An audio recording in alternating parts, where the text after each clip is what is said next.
After 9 months, the computer game show is back. Yes, my name is David Turner, and I'm here with Matt Murray. Hello. Sean Bell. Hello. And James Farley. You right?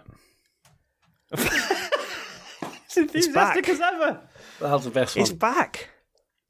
It's back, boys. It's never went anywhere, Dave. Yeah. I don't agree. You ready to talk about computer games? Yeah, always, mate. Good, but first, I would like to, and I was quite shocked that last week you turned around and said, "Oh, David's not gonna like reading the Patreon people out." I'm quite the opposite. I thought you've done them a disservice since Patreon started. Right. These are the full Nels. Right, Yeah. these guys have gone full Nels, and all you do is go, these are our Patreon producers, blah, blah, blah, blah, blah. No, they need more than that. So Patreon producers this week, right? Alan M. Nash, full Nels. Steve Garrett, full Nels. Aaron Patrick, the boy Aaron Patrick, full fucking Nels boy. If you want to go full Nels, go to patreon.com/ what is it, Matt? Computer game show, is it? No. The TCGS? David, what is that accent? You're like a parody of yourself. What are you talking about? This is just my accent. He's fully forgotten. Has my voice changed? What is my It's voice? because he's not had our posh voices to soften him over the last 9 months. No, hold on. What's the address? Patreon.com / TCGS. Yeah. There we go. Oh, is it written down there? No, it's not written No, down it's there. not. Get that written down there, Matt. Right. Well, we've been fine for the last 9 months. Yeah, I don't know. I've been listening. It's slightly less of fun. In fact, actually, I was thinking this morning, how am I going to play this? Like, coming back into the fold, what do I do? And I thought, just ease yourself in. Don't go in there guns blazing. Like, build up to that over, at least 2 shows. And then I heard, I was thinking about last week's show, and I just thought, I can't let that slide. Can I? Wait, what? Let what slide? The last 30 minutes of last week's show. What about it? Come on. It was 30 minutes of you, Sean and Matt just sucking each other off. It was really hard to listen Dave, to. that's just mates supporting each other. That's what that No, sounds like. no, it's not. After a You can do traumatic that off few air, months, though, can't you? You we could do came that off together. air. I mean, at one point, right, Matt blurts out, "Congratulations, us." Right, that happened. Yeah. At another point, Well deserved, Sean, yeah. Sean Richie made a deserved. note Nice of one, saying, Sean. "Oh, I'll tell you what, guys, we're good friends now." And Matt said, "Yeah, I feel closer to you." And I'm thinking, what the fuck am I listening to? I mean, Again, just bros, mate. Oh, Just bros being bros. It's fine. Sean, Yeah. Sean, don't get me wrong, mate. Yeah. You guys have done an incredible job the past 9 months. It's been brilliant to Thank listen you. We'll to, move on right? then. Okay, so feedback is... Let other people say it. Let other people say that. Oh, they You don't weren't. We're just echoing their emails.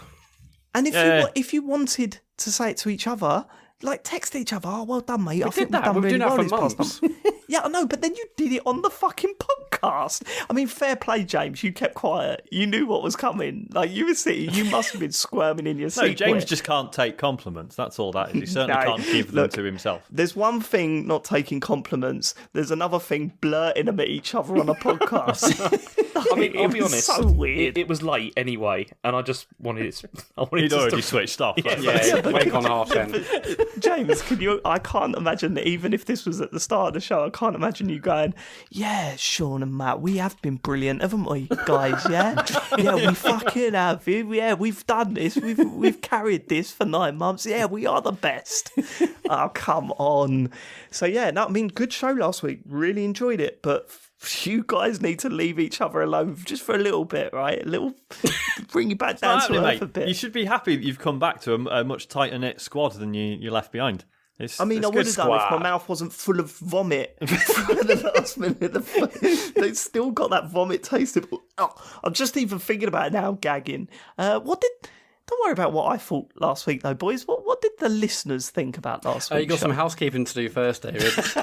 We're not doing housekeeping. We're not doing it. And in fact, actually, that was one of the funniest things that happened over the process of this podcast. You introduced housekeeping and you started the show by going, right, okay, housekeeping up front. And then I went ballistic and said, you're not doing that. That is fucking awful. And then slowly the housekeeping thing got toned down and now it's just mentioned the Patreon. No, we still did it. It's just we stopped calling it housekeeping. What do you do? We're giving people reminders about the live show and stuff. Oh, the live show. I mean, I don't think we've hyped up enough. Because the live show this year is going to be incredible. Like, trust me. Okay. Trust me. I mean, yes, sure, it will just be us doing a podcast on a stage, don't get me wrong, but isn't that incredible? Isn't it? I mean, you said that enough last week, didn't you? You bigged it up enough last week. No, I'm telling you, no, it's going to be good. Where is it? It's all written in the housekeeping section, Dave. Okay, we'll read it out then. Well, That's your section. Responsibilities. I'm a host, mate. If I ask you to read it out, read it out. What is it? XL, is it? Yeah, October, it's XL in London. Well, not really in London. It's sort of, out on the periphery somewhere. But yeah, Saturday the 19th of October at EGX. It's not that far out. I looked at it last week after you were going, it's ages away. It's not actually... Where do you think London is? It's just that it's not near anything else, is it? It's out on the DLR, like... It's just not... Yeah. No, it's a little bit secluded, but it's fine. Yeah. We'll be all right. At least that's the good train. You know what I mean? Yeah. There's not a driver on that train? No, there's not. We discussed this on this podcast. It's amazing. Yeah. It's great. Good one. 3 p.m. on Saturday the 19th of October, we're going to be doing a live show, and we can confirm at 7 p.m. on the same day, we're going to meet at the Fox XL Warehouse Bar. That's a weird name. That's the one. Well, yeah, Fox XL is like the name, like of the venue for their bars, and one of the areas is the Warehouse Bar. Cool. We're going to be there. Get your ass down there. Yeah, get your ass down there. Matt, feedback. Let's go. We're going to kick off with a full nil, Sam and Patrick. Sorry for the long ramble. As a living it, he got it right. As a living it Patreon member, I thought it should be my duty to ask the question: who the hell is this Dave fella coming into the fold? To clarify, stop you there. Living it is my phrase, isn't it? That's my catchphrase. So show some fucking respect. To clarify, I was referred to this prestigious podcast from the Cranky Gamers podcast. Me neither. I only started to listen around 4 months ago and instantly felt at home with the current team, especially impressed with James's enthusiastic contributions. You can't really read sarcasm, but I'm gonna take that to be sarcastic. I'm taking that as being completely genuine because I've been very enthusiastic recently. Community favourite. Yeah, if anything, haven't we done well? Anyway, to the shock and horror, you dropped the bomb. You dropped the bombshell. I assume he means bombshell. He's put bomb you dropped the bombshell that the Sacred Trio are now going to be replaced by a new, for my ears, never before heard dynamic. Worse still, it's this Dave fella, who the only thing I know about is that he's slightly controlling in the Game of Year nominations. Also, I remember this Dave guy from the Star Call series, which I've only been able to listen to the first half of the first episode. Why, you ask? Well, simply put, I couldn't cope with the slow, droning sounds coming from my headphones. I really couldn't understand why Star Wars would talk about in such a monotone manner. I can. I mean, I wasn't, but I can. I mean, listen to most Star Wars podcasts. They're pretty much like that. I did my research. Oh, we did. With the concern of my new favourite podcast going downhill, panic struck, so I revisited Star Calls one more time, and I must admit I made a huge mistake. I can only conclude that I initially listened to Star Calls at half speed, which would explain the monotone. Now knowing my mistake, I binge-listened to the whole series, loved every second, and ended up agreeing with David's opinions. So in summary, if any listeners like me are worried for this new Dave fella coming to the fold, don't judge a book by its cover. Don't be worried. Who was that? Was that you, James? Yeah, it's fine. Don't be worried. Well, maybe you have been more enthusiastic recently. Go on. This Dave's a good fellow. Rumour has it they started the whole show. I mean, that's an incorrect rumour. Anyway, how's that an incorrect? So, let's address that. How's that incorrect? Because this is something I've been thinking about. Didn't we all create? Oh, we're not going to go over this again, are we? Well, no. I text you and said, "Do you want to do a podcast with me, Matt?" Well. Yeah, and then together, we all did. We all created the show. I'm kidding. Sean, I am not directing at you. My gun is not pointed at you because last week you even realised, I think it finally hit home in your head. You went, yeah, David's kind of the hub that we all sort of orbit around. I've always said that. And I was like, yep, that's right. No, that's why my gun's not pointed at you, Sean. Why is there a gun at all, Dave? That's because Matt that's what I'm worried about. Why is there a gun at all, Dave? Because Matt's lost his fucking mind, hasn't he? He's lost his mind. Have I? Or have I never had more of a mind? Whatever that means. Well, you're saying, rumours, that was rumour. I don't think that's true, is it? Well, I texted you and asked if you wanted to be on my podcast, Matt, and here you are saying that isn't true. Like, you've lost your head. It's incredible. This guy, this Patreon full Nels top boy, has emailed in to say how much he likes Star Calls. Do you know who else liked Star Calls? Matt, because he's buzzing around the format, trying to nick it. He wants to do his own version. Oh, yeah, what haven't I watched? Matt, you're not taking that format. It's my format. I've let it's James our format. get involved. It's copyright of TCGS. This is ridiculous. No, Matt, James, I'll take the piss there. You're part of that. You're definitely part of that. It's fine. Matt, what were your ideas? What was going through your head? Because I know you had a few. I don't think I had any, did I? Should we carry on the email? No, come on. I want to hear what your Star Calls idea was. I didn't have any. I want to hear what you had planned. I didn't have any. Bottle job. You've definitely got a spreadsheet somewhere with a bunch of ideas written down. It was.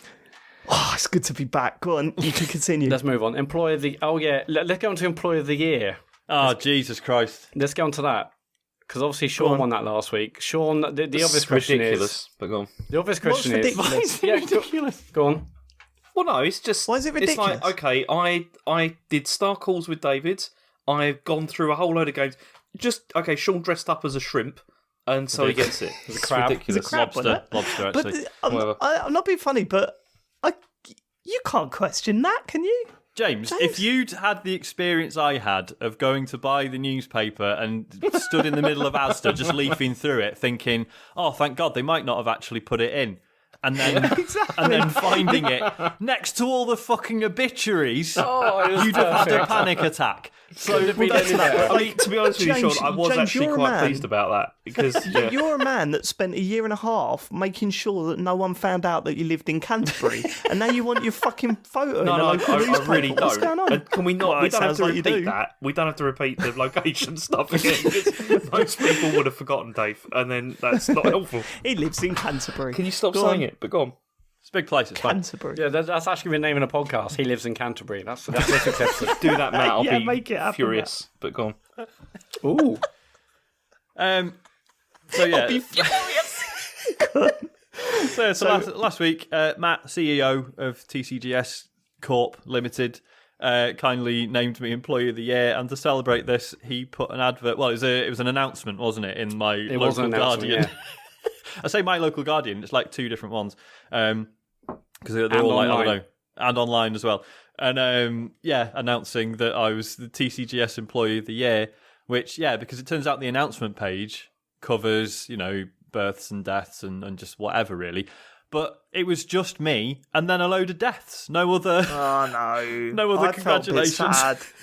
At first, I was laughing, and then I thought, it'd be really funny. I'm going to tweet this. I'll send it to someone, and then I zoomed in and I read one of them, and I was like, oh man, that sucks. Well, it's totally not Matt's fault. Oh no, totally absolutely. This is the thing. fault. Like, it's obviously Matt had no choice over how it was placed. What amazes me is why did no one at the newspaper not look at that and be like, "Is this not a bit?" I was actually very close to contact him saying, "Look, why would you do that? You really have ruined what should be a very special moment for my employee." And now you fucked it. Now and my employee's riddled with guilt. I want you to print an apology in the next issue, Jesus. twice the size, but not on the death page, please. Because this is, fine. I was hoping it was going to be placed like in the centre, and then you'd be like surrounded by a load of stars surrounded by around death. it and stuff. It didn't help. And the thing is right, that right next to me. there's several families there that go and check that page. Yep. And now they've got a photo, so if they come across you in the street, Sean, you don't. Yeah.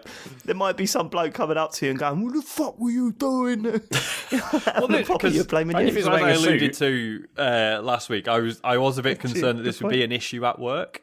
But I sort of thought, well, no, because at the end of the day, I can just argue, like, look, a mate's done it as a joke. I had no say in it, whatever. But I just didn't want to have to explain it to like my boss. So what happened? Did anyone? No, absolutely no one clocked it. I showed it to one person at work who I knew would find it funny and would keep it a secret, and she did. But yeah, I mean, we're still. I mean, she did. That week's issue is still out for another couple of days. So I'm still runs until Thursday. What about like relatives or anyone else? I mean, no one buys a local No one reads the newspaper. newspaper, do they? It's, Well, it's all about being, like older relatives that might be a thing they still do. No, they all have the fucking Daily Mail, don't they? My older relatives don't live in the same town, so I'm safe there. So yeah, it's basically I think the only people I know who have actually seen it is, I mean, obviously everyone on Twitter, but like in real life, it's basically me, my wife, and like one of her friends that she showed. And a bunch of grieving families. Yes, so obviously. Yeah. I mean, it's obviously incredibly sad. And I think, as you were saying, Sean, like the fact that you were next to another Bell, like they've obviously got alphabetically, but like that was think about it. Well, I don't think it was alphabetical. Like they just seemed to be in any old order. So, which again, why do that? Well, it's a shame they didn't. awful, I mean, it's shame it didn't say like It- no relation up next to it. Yes. it did feel bad. Like it was bad, but like honestly, I would rip the shit out of Matt if I thought this could have been avoided. But there's no way we would have chosen to have done that. I mean, that's a fuck up from the newspaper in my I opinion. mean, I obviously wouldn't have chosen that, and it is sad. But also, when I first saw it, I almost burst. So that was It's not until you zoom in and read it that you go, "Oh, actually, that's incredibly sad." Yeah, I didn't dare. But it was very much a sort of real life Curb Your Enthusiasm style, like it definitely was. Just that mix of dread and also chuckling a little bit. But yeah. Like the ad online had like over 500 views as well. So absolutely smashed all the other announcements that week. Yeah, they're all deaths. Yeah, they're all around 30 odd views. Yeah, come on, guys. Yeah, I mean, I think you basically said don't share that because this could get weird. Well, because those people in the Discord, bless them, were like, "Oh, let's all write comments on it." And I was like, "Please don't, just let it die." I mean, there were definitely a couple of comments. There's someone posted the picture of me in the crab suit. Yeah. Also Sean in the crab suit. Like it can get much worse. There's also a picture of Sean. I've got to check in that a crab because suit. I need to post some stuff. Anyway, Adam Turner emailed in about that. Awesome to have David back. I love all the content you create. I really enjoyed Employee of the Year that Matt organised. During the show, I thought of something you may have overlooked regarding the newspaper announcement. It is normal for local libraries to archive local papers for historical value. I can now imagine one of Sean's future relatives researching their family history and coming across it. It would make a very interesting episode of Who Do You Think You Are, where Sean's relative is presented with a newspaper while searching for their great-great-great-great-granddaughter. Just food for thought. Never. Is that ever going to be the case now, though? Like, are we ever going to get that ever again? Because they still have. They still have those. How does it work now? Because I know in the olden days they had those machines. Where you put the little microfilm in with the newspaper on it. I hope that's still the case because again, I just in my mind to have in like 20 years' time two young detectives or investigators like we gotta find the news of the day. Sorry, you're missing my point, right? You're missing my point. Yeah. Imagine your great grandson or granddaughter, right? Searching their family history. Yeah. What's more likely? We've scrolled through all of the local newspapers and we found this advert with your great grandfather here. Look, he won Employee of the Year, or are they going to go? Hi, who are you looking for? Sean Bell. What was his date of birth? Here's his date of birth. Right, here's his full Twitter profile. Don't look at Every picture he's taken, constant pictures that he took throughout his life and posted. Here's his Facebook. Yeah. Like, it's all logs It's now. not even that. It's going to be like stuff like you can interact with a hologram of Sean. I was going to say, all the data that's been scraped from Facebook. It's Sean in AR. Yeah, what would be the first thing he says? Like based on all the data that he's put out there, and then they put that into a hologram, and then Sean appears. The first thing he says is just like. Just rolling his eyes. Why am I still alive? Matt will just turn up. Amazing scenes. Adam James will be in the beginning. That would be the most arrogant hologram to grace this fucking planet. Go on. Cool. Joe Mankey from Seattle, and he's confirmed this email. What if we get 4 holograms together in front of a microphone in the year 3028 and do a new episode? Oh, we get to a point where, we've done so much podcasting that it can just algorithmically generate itself. Just machine learning. I'm sure that's probably happening. To be fair. I mean, like, you see those things all the time, like, I've created a bot and I made it watch 10,000 hours of Friends and it's just written its own sitcom. They're not real, though, Matt. You do know that, don't you? What? To be fair, like, I've been going back and listening to old versions of the show to try and get me in the mood for the return, TM. And I'll be honest with you. I mean, the point we're at now, that it does sound like an algorithm of all the bits that we've done previously, like just put together. I did notice something else as well by listening to older shows and then last week's show. Matt, what was your opinion on Obra Dinn? Loved it. Really? Like, how much did you love it? I thought it was really good. You were really positive on it last week. Huh? You were really positive on last week. You were going like, I really love it. But it just so happens that just before listening to last week's show, I listened to the show where you last mentioned it. Oh, yeah. And you said, I think I like the idea of it more than I do actually playing it. Oh, really? What happened? I'm pretty sure I liked it, but I just it got too hard for me, so I stopped. I think was that the Game of the Year one, or did that even maybe didn't get in there because I didn't finish it? Yeah, you didn't get in it. I don't think you nominated it, but looking back on it, I think you might have very positively confused your own memories with episodes of Giant Bomb. So I'm interested to easily done. Sort of very easy done, yeah. Looking back on it, that's a great game, so everyone should play it. That's the feedback, including you. Yeah. like we should go and finish it.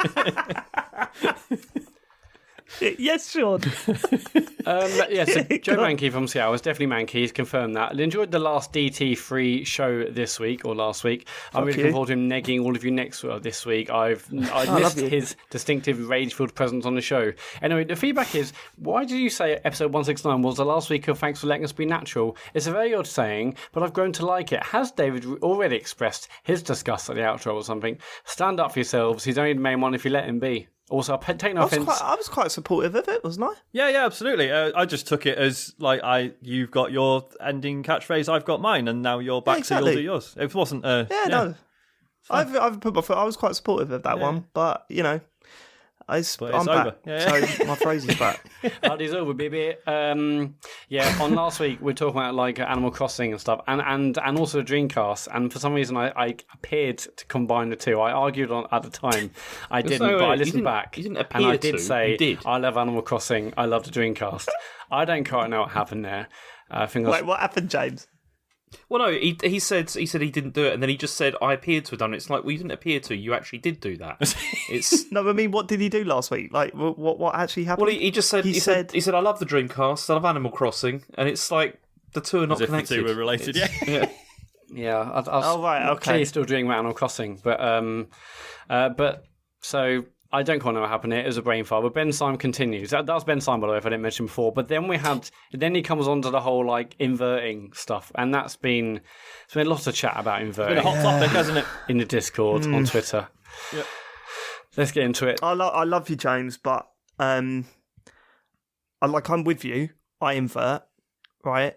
But your argument was ridiculous. I know, it didn't work. I hadn't thought about it really, so it was just like James, trust me. I used to make that argument all the time until someone pointed out to me, right? And the argument is, I know you know the answer now, but if you've got a thumbstick on your head, the top of your head or the back of your head is the one that I've also heard.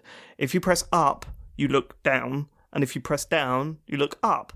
But if you press right and left, you either tilt your head or you invert the way you look left and right as well, not just up and down. So it doesn't really work, right? So it got to the point now where, because I'm in the same situation, where I've just given up arguing and just going, yeah, okay. It's just personal preference, isn't it? It's just, who cares? Well, it's the only way that I can work it out in my head is that I played a lot of GoldenEye. Mm-hmm. So that's why I'm inverted when I use my stick. Could you only invert on GoldenEye? No, but the default was when you bring the crosshair up to do the sort of, the precision aiming, that was inverted by default. I don't know if you could turn that round. Right, I think so anyway. I'm pretty sure of it. If not, it was the C buttons, but something was inverted in GoldenEye, and then that's what set me off on that path. Okay. Yeah, because on GoldenEye, I use the C buttons for movement and the analog stick to move around. So maybe that also, and also because there's only one analog stick, and it was on my left hand, I guess that's why I was. Well, no, because you pressed. I think it was either R. It was the R button, wasn't it? you to hold bring down up the the R crosshair, button and then it did that, yeah. and that's when that's how you would look around. Yeah.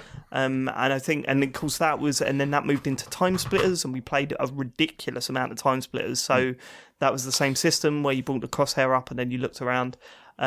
So that's why I now invert. I assume I'd like to go back and see how true that is. That probably all goes back to because this is when you first started to have sticks, right, on controllers. Yeah. It goes back to probably like PC joysticks and stuff, doesn't it? Where that's when you played flight sims and all that kind of thing. It was always like that.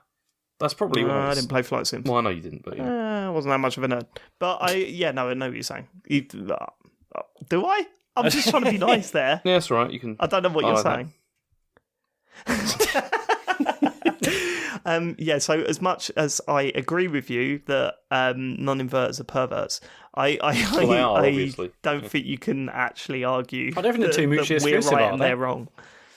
Sorry, I think you can have both. You can both be a pervert and you can not invert your. It's true, your but I then think you're probably right. Actually, yeah, it's true, but it's like the whole thing. It's like yeah, all perverts do invert their control. No, don't invert. I fucked it up. Oh no, lost it. All perverts do invert the control. Right, gotcha. So you're saying not all perverts perverts are non-inverters, but all non-inverters listen, are Sean, perverts. that's not the That's one. exactly what I was trying to say, Sean. That's The exactly rule it. is all perverts do always invert control. That was it. Okay. Right. I'm getting that tattooed across my chest. Can we work that into a show title, Matt? I mean, is it bad if the word pervert is in the title of the show? I don't think so. It's just technical. I don't give a shit. It might be but I know amazing it's for what you're SEO, like. so I'm keeping it in. That's it for feedback. It's at Computer Game Pod if you want to tweet some feedback, or you can email podcast@thecomputergameshow.com. Time for the news. Okay, here's the news. It's actually been a reasonably. Isn't that better? I don't know. It's better, isn't It's it? better for me. I don't have to do it anymore. Yeah, Sean's having a lovely time over there now. Yeah. It's also better for the listeners. Do you know what's funny, right? You said that last week. It's like, no, I really don't want to do it anymore. Yeah. No one was making you do it. They were. You could have The just gone, listeners "Oh, were, I'm not mate. doing it. This is it." Unbelievably, people actually enjoyed it. I think people were doing that whole, yeah, go and do it Let's again. make him like, keep no doing it. one He's fucking seriously. hating it. This is hilarious. Yeah. Anyway, News. the news. Okay. Nintendo Switch's new Ring controller game is Ring Fit Adventure. So this is the weird controller thing that we didn't know anything about, but now has a name, and it's called the Ring Con. And then, I was going to say something. No, it doesn't work. Anyway, Are you all right tonight, James? No, Have you been drinking? Yeah, no. Anyways, Oh shit! I just realised you're nervous, aren't you? Is this nerves? no, it's not nerves. I'm absolutely Is it fine. nerves because I'm back? I'm absolutely fine, Dave. Can we just get on I with don't this? know, mate, because I've been listening to the news and you've been like bang on it, like proper bang on it for the past 9 months. I come back and you're like, oh, I was going to say something. No, because it's just like, carry I on. don't know if I'm going to get jumped on after a sentence yet. You see, so it's like, Oh, you haven't, have you? Well, yeah, not yet, haven't. but it's going to happen, isn't it? So anyway, the whole thing. Just remember, all our inverters control. See? Yeah? Right. Okay, let's go. So anyway, the whole thing is Probably you got start like, again. Fuck off! Can you just let me get on with it? Yeah, go on. Okay, so we got the Ring Con you get and a leg strap along with Ring Fit Adventure. This is what you get with this. And the whole point is that you use the ring to perform actions in the game like Ring Fit Adventure, and with the point of it, it teaches you to exercise, and more exercise you do, you level up. And there's also like all these other specific exercise functions. I mean, it's like a Pilates ring, isn't it? Isn't that what the point of this is? And that's what it's pretty kind of much. And it's so Ring Fit Adventure is like it's an RPG, isn't it? It's like a JRPG. Yeah. It's in this video you see how so you'll do certain fights and then there's like different types of exercises as sort of different types of attacks. Yeah. And you'll have like different color coded enemies. So you'll be like, right, there's like 2 red guys and a blue guy, so I need to do like 2 yoga poses and then a strength exercise or something like that. And it seems like a good idea. Well, it's also supposed to last for months as well, apparently. Like it's supposed to be that you do this like a bit every day for a very long time, and then you'll eventually get through it. Yeah. Is anyone else like really surprised that they've gone down this route? A little bit, because I think I was saying last week, I think the piles of unwanted balance boards are still relatively fresh in people's minds. No. What I mean is that I'm really surprised that they've gone down the hey, it's an RPG game that you do exercise to, Okay. and not the here's an exercise software. That Like a more straight down the line. Because let's face it, you're right. Wii Fit is, a thing of the past where these peripherals ended up in car boot sales like by the end of the year. But it was a massive success. Yeah. Loads of people bought Yeah. it. I'd have thought that they'd have gone more straight down the line. This is a health and fitness thing. Your kid's got a Switch. You can get this rubber ring for it, do exercises on it. You know what I mean? That's true, because for the average person who bought into Wii Fit, are they going to look at this and be like, oh, what, it's like an actual game? Yeah, it's a game Yeah. like where you're firing against dragons and stuff. It's odd, I'm isn't it? really I think surprised you're right. they did this actually. because what's the demographic they're going for here? It's like if people want to do sports, then they want to do sports. They don't want to play generally like RPGs or whatever. Whereas people that play RPGs, do they want to do sport? Well, this is it, James, because I'm also thinking, what if there's two sides to this software? This is like a mode, but then it also has a fitness it does. area. It does. You know That's what I mean? what I said in the Okay. news. Right, so, and is that straight up Yes. mimicking the thing? Okay, right, okay. So to initially, I understand now. So to initially show it off, they showed this adventure thing. Yeah. To get like the gaming press talking about it and this, that, and the other. And then later on, when they market it, I think it'll be Be a lot I more think broad. on the kids' yeah. channels, it will be the adventure stuff. And then on sort of more mainstream, it will be fitness focused, right? That's what they're going to do. Yeah. Which actually, when you think about it, is fucking brilliant because you're going to get kids that look at this and go, that looks like it would be fun to play. And then you'll also get the sort of mainstream going, that looks like a good fitness thing. I guess. Do you look at that and think, actually, that's going to get me fit? No, but I did look at this and think that. I mean, I probably will give it a go because because James and I, fat men, both talked about maybe doing like a friendly challenge with it and seeing if we can actually lose a bit of weight. That's quite a good way of doing it, actually, isn't it? Because it does. I mean, that stuff does work. Because a long time ago, I did Wii Fit and I lost quite a lot of weight with that. Like, did you? Okay. Yeah, absolutely, I did. Yeah. But you have to stay like completely dedicated to doing it, and also This is the thing, isn't it? Like it's because it's trying to trick people who play games into also getting exercise. Like I just worry that trick only lasts so long because that's what happened with me and Wii Fit. Like I was, I had like a good time with it, and I certainly it got me. I don't do it regularly anymore, but it like made me aware of the benefits of doing yoga and stuff. And you've got to remember as well that fat, body fat, and being fit is just complete True. two completely different things. But that's true. But then, with this sort of thing, you look at this, and I look at this, and I don't think this is going to make me thin. I just think, okay, this is something which, every all the whatever you try and do with this, it's going to help like a bit.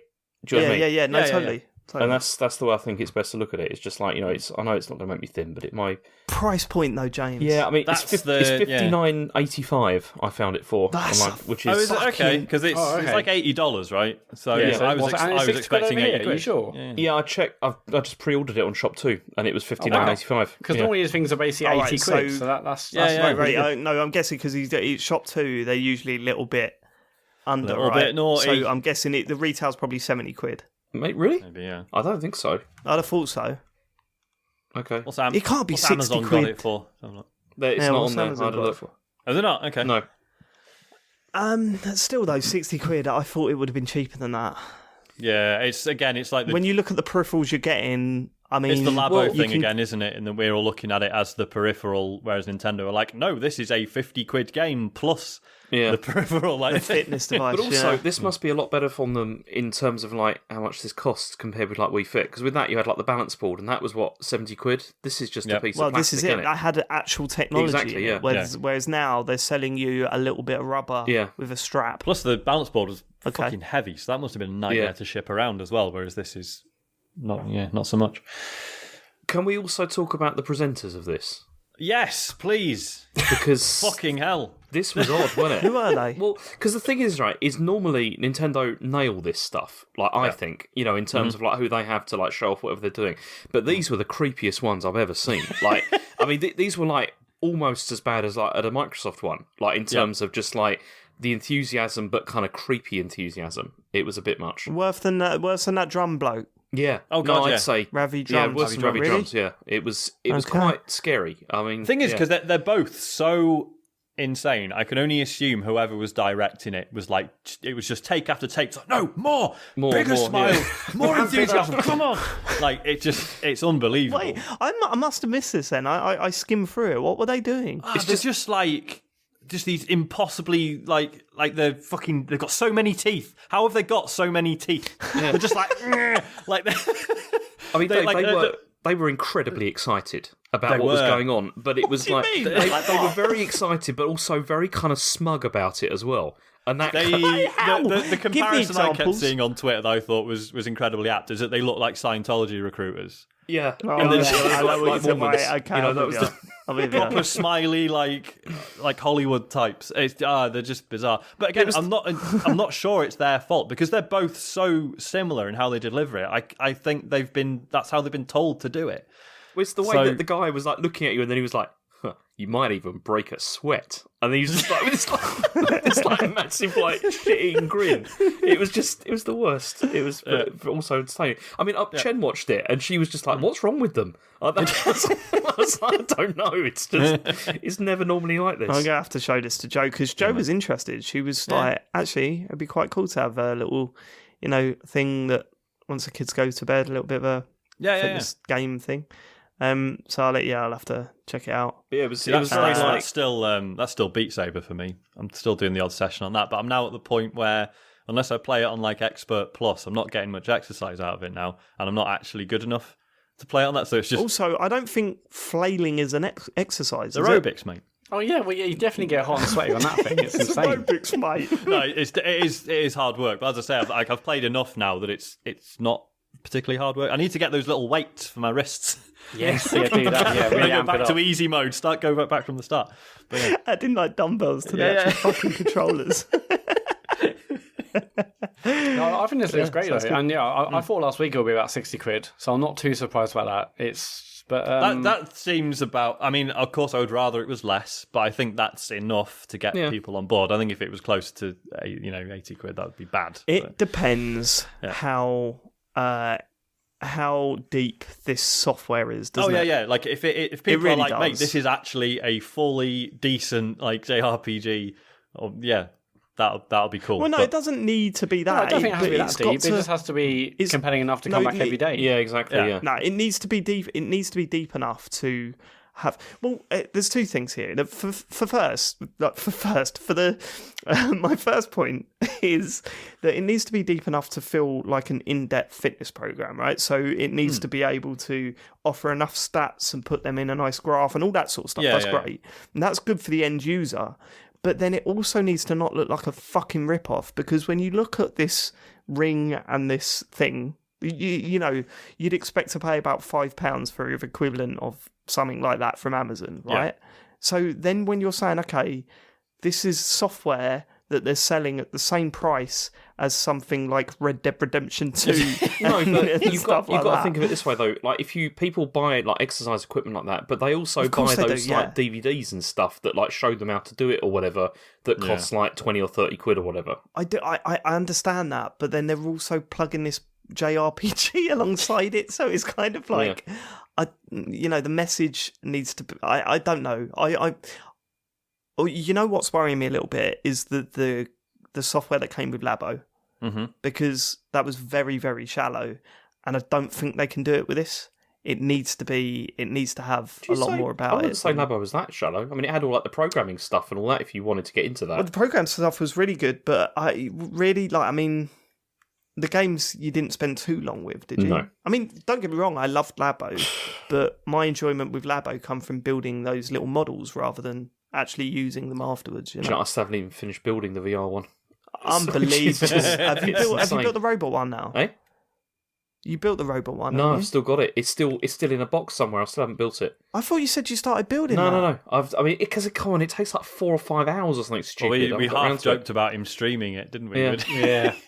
I've still thought about doing that, but I've still got to build like all the good stuff, like from the VR stuff. Because have you got one that lasts like say 2 hours? yeah, I think the what's it called, the blaster probably would take about that long. Now we know what James is doing on stage at EGX. No, I want the... Next news story. Okay, the other thing that happened was that Apple had an event, but I mean, obviously, we're not going to talk about that because this is not interface. But they had like this thing called Apple Arcade, which is coming out, which is apparently about £5 a month, and there's a free trial at launch. And this is their plan to sort of wrest control away back from like all the the negative sort of side that there is for like free to play. There's going to be 100 games available at launch, and they're coming from like a whole bunch of studios like Capcom, Konami, Mistwalker. Is it Annapurna Interactive as well? Yeah. Yeah. And they showed 3 games, which were Frogger in Toy Town, Shinsekai Into the Depths, and Sayonara Wild Hearts. And the whole point is like no ads, no internet purchases, and you can play stuff across like iPhone, iPad, Mac, and Apple TV. And the subscription is for like 6 family members. But also, apparently, Google are also doing their own thing of this. There's also going to be like a Play Store version of this at some point. Oh, really? Yeah. It will be worse. let's just say that now. It will not be as good. Let's face it. Stadia. I mean, this is already shitting on Stadia, isn't it? Yeah. I mean, I looked at the games and I thought, yeah, it's probably not for me. But a month's trial, I'll definitely give it a go. Yeah. And I know it's very different to what Stadia's doing. But when I look at the two, if someone's holding a gun to me and say you have to subscribe to one of them, it's going to be this rather than Stadia, isn't it? Yeah, I would. I mean, it's... What do you think? Well, at least they've actually shown off some new, different games. Rather than... And some actual exclusives. Yeah, exactly. Exactly, yeah. The Two Ship Rocket game is coming out, yeah. This actually went live today for people on the iOS 13 beta. And so people are already talking about like the new Us 2 game on there, and the UI is really nice and whatnot. Yeah, I mean, I don't really play mobile games anymore. And when I first heard about it, so I'm like, oh, it's not for me, who cares? But then, when I looked a bit more into it, the fact that it isn't there are no there's no free-to-play games, there's no microtransactions, it is hopefully just quality games. I'm like, well, this is interesting. I mean, there's no way I'm going to have another subscription coming out of my bank every month. No way. I'll do the trial, the 3-month trial. I can't see myself like then. Wait, you've signed up for Stadia? Yeah, What? he's bought Stadia. Well, I've pre-ordered it. Yeah, but in order to use the thing that you're buying, don't you need a new subscription coming out of your account? Well, if you get Stadia, I think you get 2 3-month trials, and also there's like the free version next year anyway. What? Oh, right, okay. But in terms of this, there's a free version. Huh? I don't know much about it. There's a free version of Stadia. There's a free. It's like 720p, like No, limited to 720p. it's 1080p. 1080p is a free version, will land next year. But they have fucked it by not having it until next year. But right, you can pay for the premium one, which is up to 4K, 60 frames HDR, or you can have the free version, which is 1080p streaming to. Anyway, it was just, but what's on that free version? Exactly the same stuff, but you still have got. There's nothing on it. You have to buy the games to then play it on it. It's right. Oh, of course, yeah. Yes, yeah, because it's not a service. The subscription is that you then they then will give you maybe 1 free game a month or whatever with it, but we're not sure. No, because that's only like the paid one where you get the library. That's what I just said. The subscription is okay. Right, sorry, because I'm so out of the loop with this. Right, let me get this right. So you pay for Stadia. You pay for your starter pack, Matt, yeah? I'm just trying to work out how this goes in my head. If you want it now, if you want it at launch, you do. If you want the free version, you have to pay a thing. But yeah. Fine. So you pay for it at launch, yeah? So after the 2 months trials are done, there's a premium version and a free version. Yeah. If the free version you will buy launch a game sometime on next the year, premium version, is it the same price as on the free version? Yes. So let me get this right. If you want to buy a game on Stadia and you don't want to pay a monthly subscription, you're limited to 1080p. Yes. And whatever other limitations are put on that free version. Yeah. Yeah. But you still pay full price for that game. Yeah. Wow. Okay. I know, we've already been there, Dave. It's insane. Yeah. Like, the whole thing is... I know you've been talking about it and stuff, but like I've kind of not been following all the, sort of finer details about it, but yeah, Jesus Christ. Matt, why are you buying it? Because I just want to see what it's like. Anyway, we're talking about Apple Arcade, not Stadia. Sorry, yeah, Apple Arcade, yeah. So, I mean, it sounds all right. I just don't really play mobiles games, but this is it got a lot better when I heard about the lack of free to play stuff. And I'll give a trial a go. I don't think. I think it's unlikely that after the month's trial, I'm suddenly going to feel like I'm in love with mobile games again. But maybe, who knows? I mean, maybe these are all really quality experiences that do make me think, hang on, this is what mobile gaming could have been or was at one point before free to play came in and fucked the whole thing up. So I'm interested in the free trial. I'll give it a go when that launches. But I can't do another subscription every month. It's crazy. And Disney Plus is out next year as well, and it's mental. What I think's interesting about this is. I'm very curious to see if this is going to work or not, because I mean the people in my mind, the people that play mobile games are not the kind of people that want to pay £5 a month, because they're the kind of people that are quite happy with free to play and don't care about this. So okay, I'd say that's true. Yeah. So I'm just wondering whether this will work or not, or whether it will. It will kind of die because I think no the one idea wants is to that this is talking more to people who love mobile games before the free-to-play stuff came in. Like, this is people who really want quality mobile experiences, whereas everyone else is happy with the good enough and the free-to-play and the microtransactions because that's what they used to, or they don't care about something different. Whereas people who want to play, better quality games from people like Bossa and Capcom and Sega and Us Two and whatnot, I think the idea is that I'll play those on my Switch. It's like, if I want to play mobile games, I'll play that now because at least it'll have proper controls and all that kind of stuff. Millions of people don't have a Switch, and that's true. And hundreds of millions do have a phone. So, but the people that have phones are the people that like free to play. Let me get this point out. What about parents? What about them? Are you going to be happier to pay £5 a month for your kids to play these games stripped of adverts and microtransactions than you would to get them free-to-play games where they're bugging you to top them up all the time? Yeah. I think this is if they market this right, this could actually have a big impact because kids play mobile games all the time, right? From various different ages. They love their mobile games. You buy £5 for a family pack, like what would you say? Up to six people can go off this one account, right? That's not a bad fucking deal, man. And if they get the right games on there, something that something that sort of clicks, then it could be really, really good for the. If they manage to get one of those games that sort of breaks the mainstream onto this service and turn a lot of people onto it, that could be a big thing. And then maybe I don't know if they've announced this yet. I don't know the finer details of it, but surely if they haven't announced it already, there'll be some sort of multimedia family subscription that saves money if you go with Apple Music and Apple TV and this Play thing. This Apple, what are they calling it? Apple Arcade. Well, this is what they were a lot of people were hoping they were going to announce. That is that there'd be like some sort of like multi-subscription or something. So then it was. They will, right? They'll condense it down to one sort of larger family pack, and it will probably be £15, £20 a month.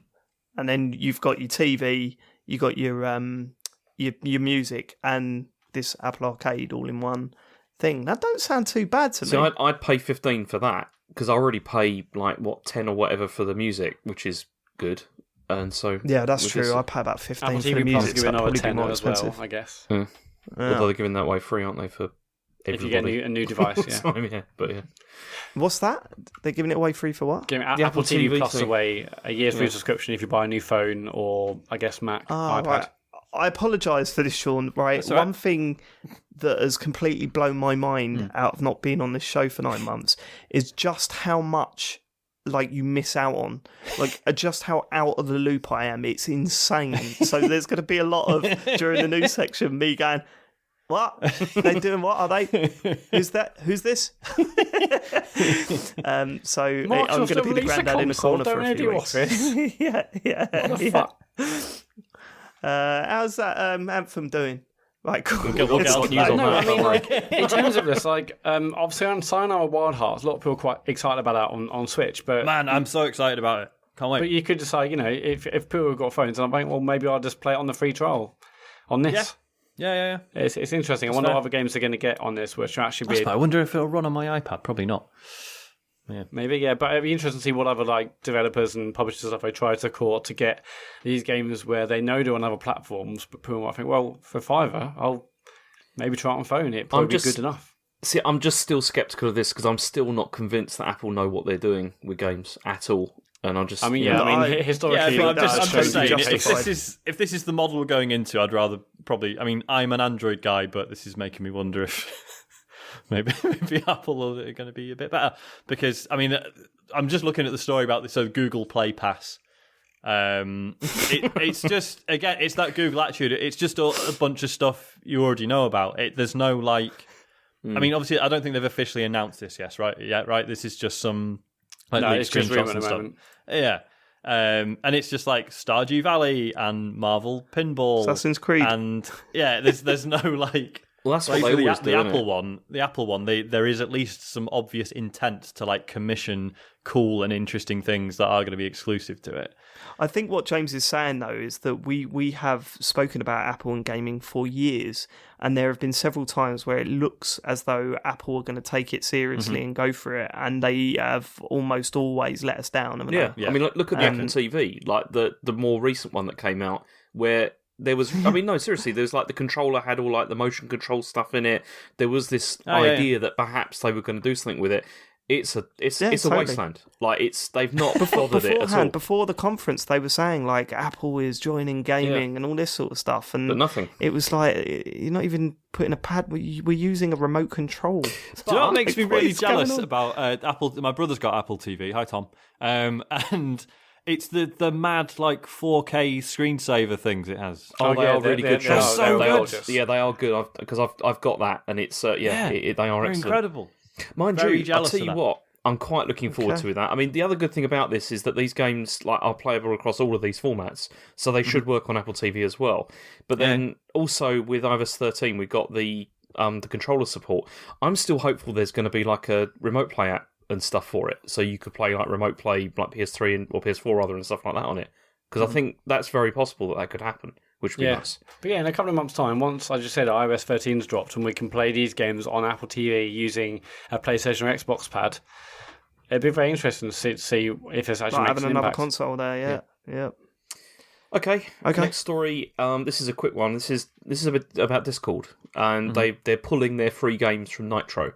So Nitro is their subscription service, whereby I think how much is it? Isn't it like £10? It's $10 a month. Yeah. And if you have it, I had a look at what you get, and I don't know why anyone would pay this, to be honest. It doesn't make any sense to me. You get animated GIFs for like avatars, and like you get better streams, like better go live streams. I don't know what that means.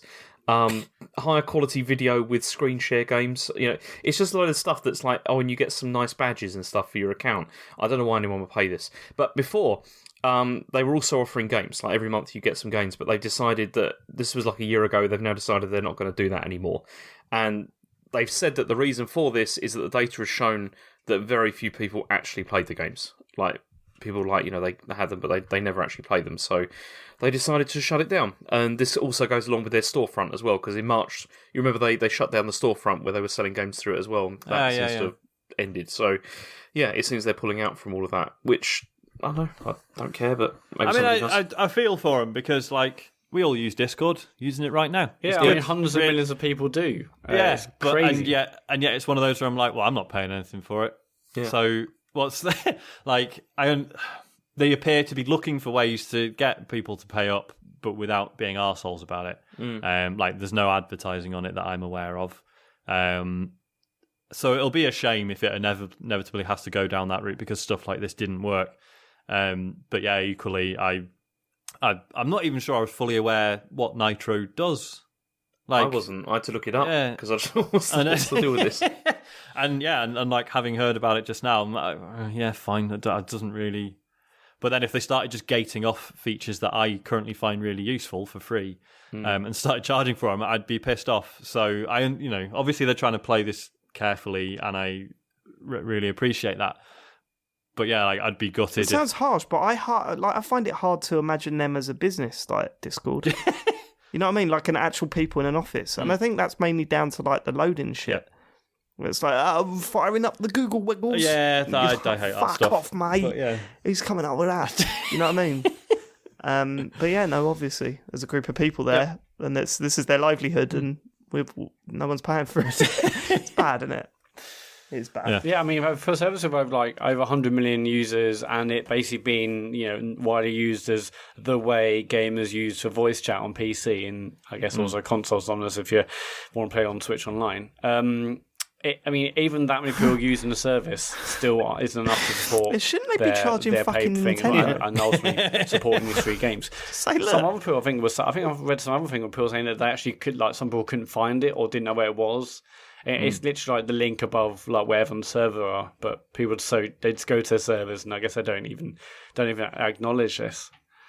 It's crazy because it's also I think people thought, well, 100 million users, Discord, everyone using it. It makes sense. Of course, I have like a monthly thing and free games, but if even this isn't working, it might be maybe like the tide for these free game services might be turning potentially. I don't know. Well, do you know what they should do? I've got an idea. If I was a Discord, and you can use this if you want, right? Get people to sign up for a premium account, yeah, and they get to choose a podcast Discord server, and they just get to listen in to like pre-show chats on various different podcasts. I'd love to know what Kane and Rince say to each other before they hit record. Oh, it's just a stream of obscenities. Yeah, just like swearing, moaning about how good we are. You know what I mean? Like, oh, have you seen what the TCGS boys did this week? I know. Why do we bother? Because people need to know who made the songs to this game. I know. But sometimes I just want to be as cool as them. And then we've recorded it using Audio Hijack Pro and then put it out at the start of our podcast. It'd be worth every penny, Sean. Could we put it out as a Patreon only thing on our feed?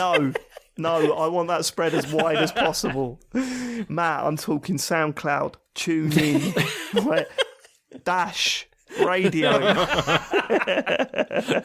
Let's get it done. Come on, Discord. Okay, next story is that EA are launching a surprise cloud gaming test. So what this is they... Tomorrow? When is it? It's, I don't know, I haven't got that. Sorry, I thought I heard you say tomorrow. It's actually last week. Okay, last week, yeah. Right.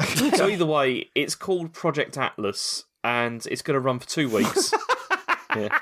James, you really struggled to say that, didn't you? What? Like, it sounded like you were going to throw up at how shit that name is. It is rubbish. You went, it's called Project Atlas. It is rubbish, isn't it? It's disdain in your voice. Yeah, it is. It's bad. So it's going to run for 2 weeks, and if you sign up, you can get to play some cracking games, including FIFA 19. It's good for you, Sean. Need for Speed Rivals, Titanfall 2, and Unravel. And so, do you want to hear how they described it? So It says, did they describe it as functional? Yeah. Well, no, pretty much. It says Project Atlas is a unified publishing platform that includes cloud gaming. More than 1,000 people are working on the new technology at EA, which has been described as an engine plus services platform. Yeah. Oh, can we just drop this horse shit?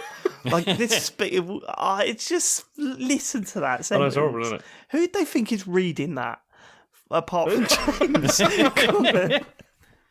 Go on. I know, because they could just say we're doing cloud gaming, innit? I mean, everybody knows that's what it's doing. Yeah, I don't think it really works as well in the press releases, does it? We'd appreciate it more. Less this, we are synergising.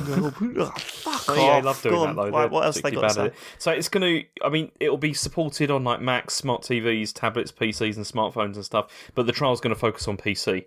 But that's it. I mean, that's all we know, but what do we think about this idea of publishers doing this? Because this means there's going to be like about 1 million different subscriptions, isn't there? Yeah, it's going to be a nightmare. It's already happening, isn't it? Is there going to be a bust? Is there going to be a bust? Because there's a hell of a lot. Yeah. A hell of a lot of these subscription services coming out, and I've dropped EA Access now. I was a big supporter of EA Access when it first came along, but then you're going to be gutted about that when you hear the next story. Well, okay, well, fine, but EA Access is one of the ones that's alright, because at least that's just one off £20 a year. Like a lot of those others are like £8 to £10 a month. It's crazy. Yeah, no, you're right. You're absolutely right, and the free trials do make that a lot sweeter. You know, like next month I will probably get it to play what is EA's bringing out? Oh, the Star Wars game. To play that a week early for 10 hours is just going to be brilliant. But like I just kind of think that it's getting to the point where it's like we thought we wanted this, but really, you know, we don't. I'd love for someone to work out how much it would cost for like we could probably do it now, but we're not going to. Like for Uplay and Activision's one. Well, Activision ain't got one, have they? Not yet. Activision Not do yet, one? no. No, not yet, but it's happening. I mean, like, Uplay Plus launched last week. That went wrong, didn't it? How much is that a month? I don't know, but I'm sure it's around the same sort of £5 to £10. It is quite expensive, isn't it? And then yeah, you've got Game Pass and all that sort of stuff. I'd love to. Hold on, can I? He's dead. Dying. I know. Fucking hell! Sorry, boys. It's not used to, is it?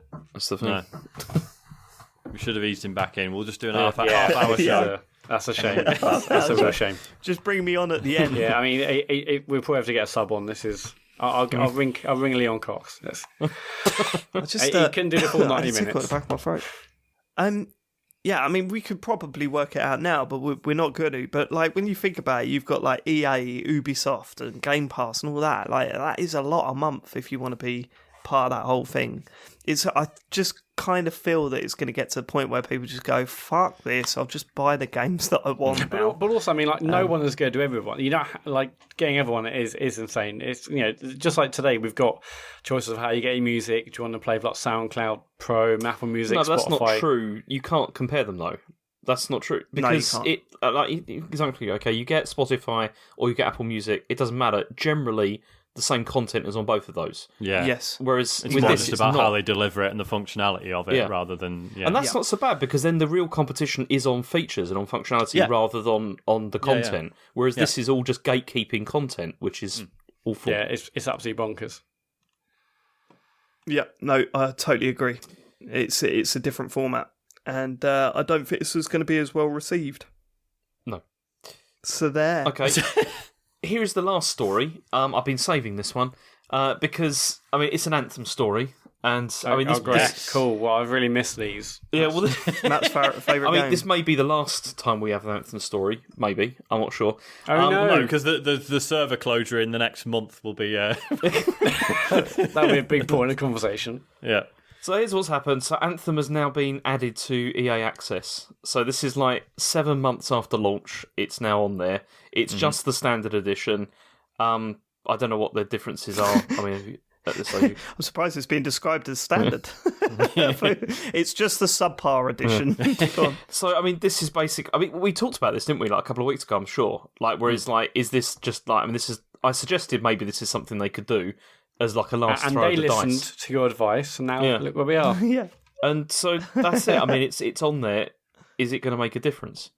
Do you think? Probably not. As a game that you have defended to the hilt, Matt, are you actually going to fucking play it now that it's on EA Access? God no, I have no interest in it. I was just interested in a fair assessment of the game, not just dumping on it left, right, and centre. No, it doesn't interest me at all. I mean, What do you mean, I result thought you in were dumping just on it reading the left, right, facts. and centre? Exactly. You're just Yeah. reading what's happened, Matt. Like that's ridiculous to say. What do you mean? What do you mean just happened? What do you mean? Over the last couple of months, we basically just reported things that have happened with Anthem. We're not. Yeah, we're but, not like. but again, like you wouldn't report the good news when it's sold there really was well. no good news. What was the good news? What at the month it like got to number one in MPDs? You failed to mention that. Yeah, for one, when it first launched, it did that, and then after that, there's been nothing but just ridiculousness. with this. Anyway, regardless, I don't know how many users EA Access has, but I'm sure this may do as much as double the user count to 4. Who knows? Oh, Matt, can you just don't rag on the game? You know what I mean? That's just really unfair. I'm just Really gonna hang around unfair. James Report on the way good too news. much. This isn't going to save it. This game is fucked. I mean, they'll put it out. They'll put it at the back of the EA Access page, like the back of the library. You have to search some random thing to find it, no doubt. I can't see this saving it. It's over. It's over. Pull the plug. Oh, Matt, man, that's actually you were the last. I was the last person trying to defend it. I mean, for a game I've You no were the interest in last playing guardian. and didn't play. I was just trying to have some fair and balanced, coverage, but it's over. It's over. I mean, it's hard to be fair and balanced about this, isn't it? This one, I mean, this is about as bad as it gets. Yeah, I mean, this makes Fallout 76 look brilliant. Well, this is what I was going to say. It's like, I mean, Fallout 76 was a massive joke, right? But people don't continue to rag on that. And Well, they do. This, There's been quite a lot of stories about it. You know, like Oh, is Yeah, there really? there has been. Oh, you haven't reported on them? Oh, no, we did. Yeah. No, we Just absolutely not as did report much. on them, yeah. Just not... Well, there's did not you? been as I must many as tune out. Anthem, so there was not so much... Must have fallen asleep after the news intro. Go on. Yeah, because Bethesda have been constantly updating and fixing things, and it's by no means perfect now, but have been doing stuff. Whereas EA went, or BioWare, whoever it was, went for the option of going radio silent for 6 weeks and then dropping a patch or Cataclysm, and it just doesn't have. It doesn't have the Refusing audience. to talk Whereas about at least E3. for Fallout 76, Fucking even though it was fucked, and there's all the controversy at the beginning with the limited editions and the bags and whatnot, it still had enough of an audience. And I think with they put up big patch updates and packs and this and that, and I think Fallout 76 seems like it's on the right way, on the right path. This is going nowhere. I mean, Fallout had huge advantage though over Anthem in terms of you've already got like that massive built-in like Fallout fan base, haven't you? Whereas Anthem, it's always tougher for a new zero. IP anyway. Yeah, Okay. that's it. That's all the news. We're done. Jesus. Right. We better get on to what we've been playing then. Should we... who wants to start? Does anyone want I to... wouldn't mind starting Start? actually. Whoa! Let's go, James. Let's go. Because actually I've been playing Anthem. Have you? Yeah. Jesus. No, Why, no one checks. No one checks to what you've been playing. It's But I I think James wanted like this to be a big It was moment, gonna but be, we're all and just now- sitting there going, why? Yeah. Why the fuck? But- have you How can it be a big moment when you put it in the dock this afternoon? You should have saved that. What are you well, doing? it shows that you're not bothering reading it. So I don't know. I'm not going to bother doing that I read it again. this afternoon and I was like, oh, so that's the game that's the big surprise. You shouldn't have put it in the dock, James. I know I wasn't going to, but then I thought I'd better. But I don't know why. I don't. Who cares anyway? Doesn't Either way, matter. You played I Anthem. have- Well done. I have played Anthem. I mean, I downloaded it over the weekend because it was on EA Access, and I started playing it at like 11 in the evening. I just thought I'm just going to stick this on for a minute. I went to bed around 1 a.m. and Oh, it's- no. He's an Anthem fan. Oh my god, he's an Anthem fan. So okay, it wasn't what He I bloody loves expected it. at all. It wasn't what I was expecting because I don't know if there's been any modification. Oh my god, like, he's on Anthem. since Oh, it this is came out. beautiful. This is it. Going to be on his Game of the Year list, Matt. Yes. What a I've got twist! some, I mean, there's some things about this. So the opening sections of the game are actually pretty good. I They're quite not. enjoyed Go one. No. next. I don't know if they've changed it because it's very They haven't. different to before. No. Next, No, it's still 1.0. Right, okay. You just never listened because you went for the bad shit. You didn't even focus on the game. You're so blinded by trying to slag off a game without even playing it, just Well, because we you had love played that it because shit. we played the demo, didn't we? And that's what a lot of this is about. Because I mean, I'm the alpha, get it wondering right. whether this game, it does feel like I think it was killed by the bad opening like demo you? that they had. And can you just shut up, right? It's this. he's got a point. Yeah, cool. Let him speak. I want to hear We didn't, about this. Matt. We did not slag it off. All I did was I objectively reported what was going on with the game. Absolute fucking bollocks. You know what you did. People like you I'm destroyed this talking game. about Matt. All I did People was like I just you. said this is what has happened about this game. There's no agenda there, Matt. We're just You telling were the news. giggling at the time, No though, James. agenda. Fucking hell, James. Matt, you're like somebody defending Brexit. You're just trying to. It's like Project Fear and all that kind of stuff. Don't compare me to that. Have you noticed that he uses that all the time about Yeah. anything? It's true. When you've got him and when you It's- start digging him out or whatever, he goes, "This is like Brexit." What? Shut up. You Go haven't on. got me on anything because all I did was objectively What? report the news. Oh, that's that sounds like all it was. I can't believe you don't invert. You're like a Brexiteer. You bloody in a No, way. you're like a pervert, Matt. And we've already established that. Is calm down. is that better or worse than a Brexiteer? Which one? So Okay, people let's who stop, like let's stop. Anthem, people like Anthem are Brexiteers, non-inverters are perverts. Yeah. We've got Let's it right. stop. That's fine. We should start Let's a stop. wiki. James, continue. Go on, Anthem we'll lover. stop. We'll calm down. Continue. Your thoughts on the game. Okay, so my thoughts on the game. I have not played very much, only like about 2 hours or so, whatever like that. But I thought it was fine. It was absolutely fine, and it wasn't as broken as I was expecting it was going to be when I first went into it. Because there was no problems with servers, probably because there's nobody playing it, and it all connected. There was no issues with that, and I might play some more because it was fine. It was absolutely. Did you fine. come across anyone? Yeah, it match made me with people all the time, and there was no problem with that. I mean, it may be that being on EA Access is going to help because maybe people will just download it and just like I did, just out of curiosity, because I just thought I want to have a look and see how it is, and it was fine. I mean, visually, it does still look really good. Like, it's really impressive. Like, when, It was really, for me, it was really framey. So, I mean, they might have improved that, but yeah, like the frame rate was shocking for me. it was at first. It was really bad. At the moment, maybe they fixed that because I didn't feel that at all. It looks. I mean, it was framey really in the good. alpha. Oh, did you It was play the main framey thing? when the actual game. I played it when it came out. Yeah. Yeah. I did the first few missions, but it kept booting me out and not saving my progress. So I did the same bit over and over again, and I just went, "Fuck this! I am done." I think I only had it on the EA Access trial, so I didn't bother picking it up after that. But I don't know if they fixed that. I mean, I'm presuming they have because I had no problem, and there were people to play with. So yeah, there is that. James, has this got 4-player co-op? It has. It has. See, the funny thing is, like the other day, when you tweeted about the fact you wanted to play Gears, but it was only like 3-player, I was going to say, doesn't Anthem have 4-player co-op? Yeah. And now look what's happened. Yeah, I mean, I might even give that a go because. Oh, you haven't already? Yeah. Okay, I thought Would you were gonna not? say you Would you not rather play Destiny 2 though, James? I would, but you can only play Destiny 2 with 3 players, which is But no, this is the Unless thing. you do a raid. That's true. Yeah. I mean, there's no way that I'm going to pick this up over Destiny 2. That's impossible because Destiny 2 is fantastic. This week, Well, yeah, for like to see what it was like, but it's still you become not, a massive as I said, fan. Yeah, it's not as broken as I thought it was. So I think, Box quote. yeah, exactly. How gutted would you have been, Matt, if you did send him an Anthem shirt in the post last week as a wind up, and then it turned out he was a massive fan, and it was the best gift you could have bought him? Yeah, I mean, he's like, actually, I've already got this one. I didn't tell you. So do me a favour, if you're ever going to send him then. a T-shirt and then post a picture of it up on Twitter again, can you please iron it first? Because that made me feel ill. That photo you posted of it. Did you post it on me? Twitter? Yeah. What, I'm going to iron it and then fold it up and then put it in a bag and... No, and but what? didn't you post a photo of it on Twitter, or was that just for us? That's just for you guys.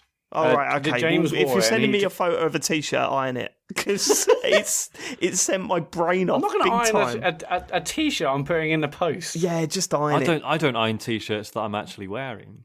That's insane behaviour. That blows my No, mind. I mean neither either. do I, There's one or two I've got which are like an absolute nightmare once they're out of the wash, but all the rest, they're perfect. They haven't got a crease in them. I was going to say, as long as you dry I them guarantee flat, they have, like, Matt. as long as you I dry I them guarantee they have. haven't if you dry them properly or not. Yeah. Okay. I mean, Alright. there's two shoes I've got, and they just crease because there's like a different material, but everything else, Okay. you wouldn't know. All right. Okay.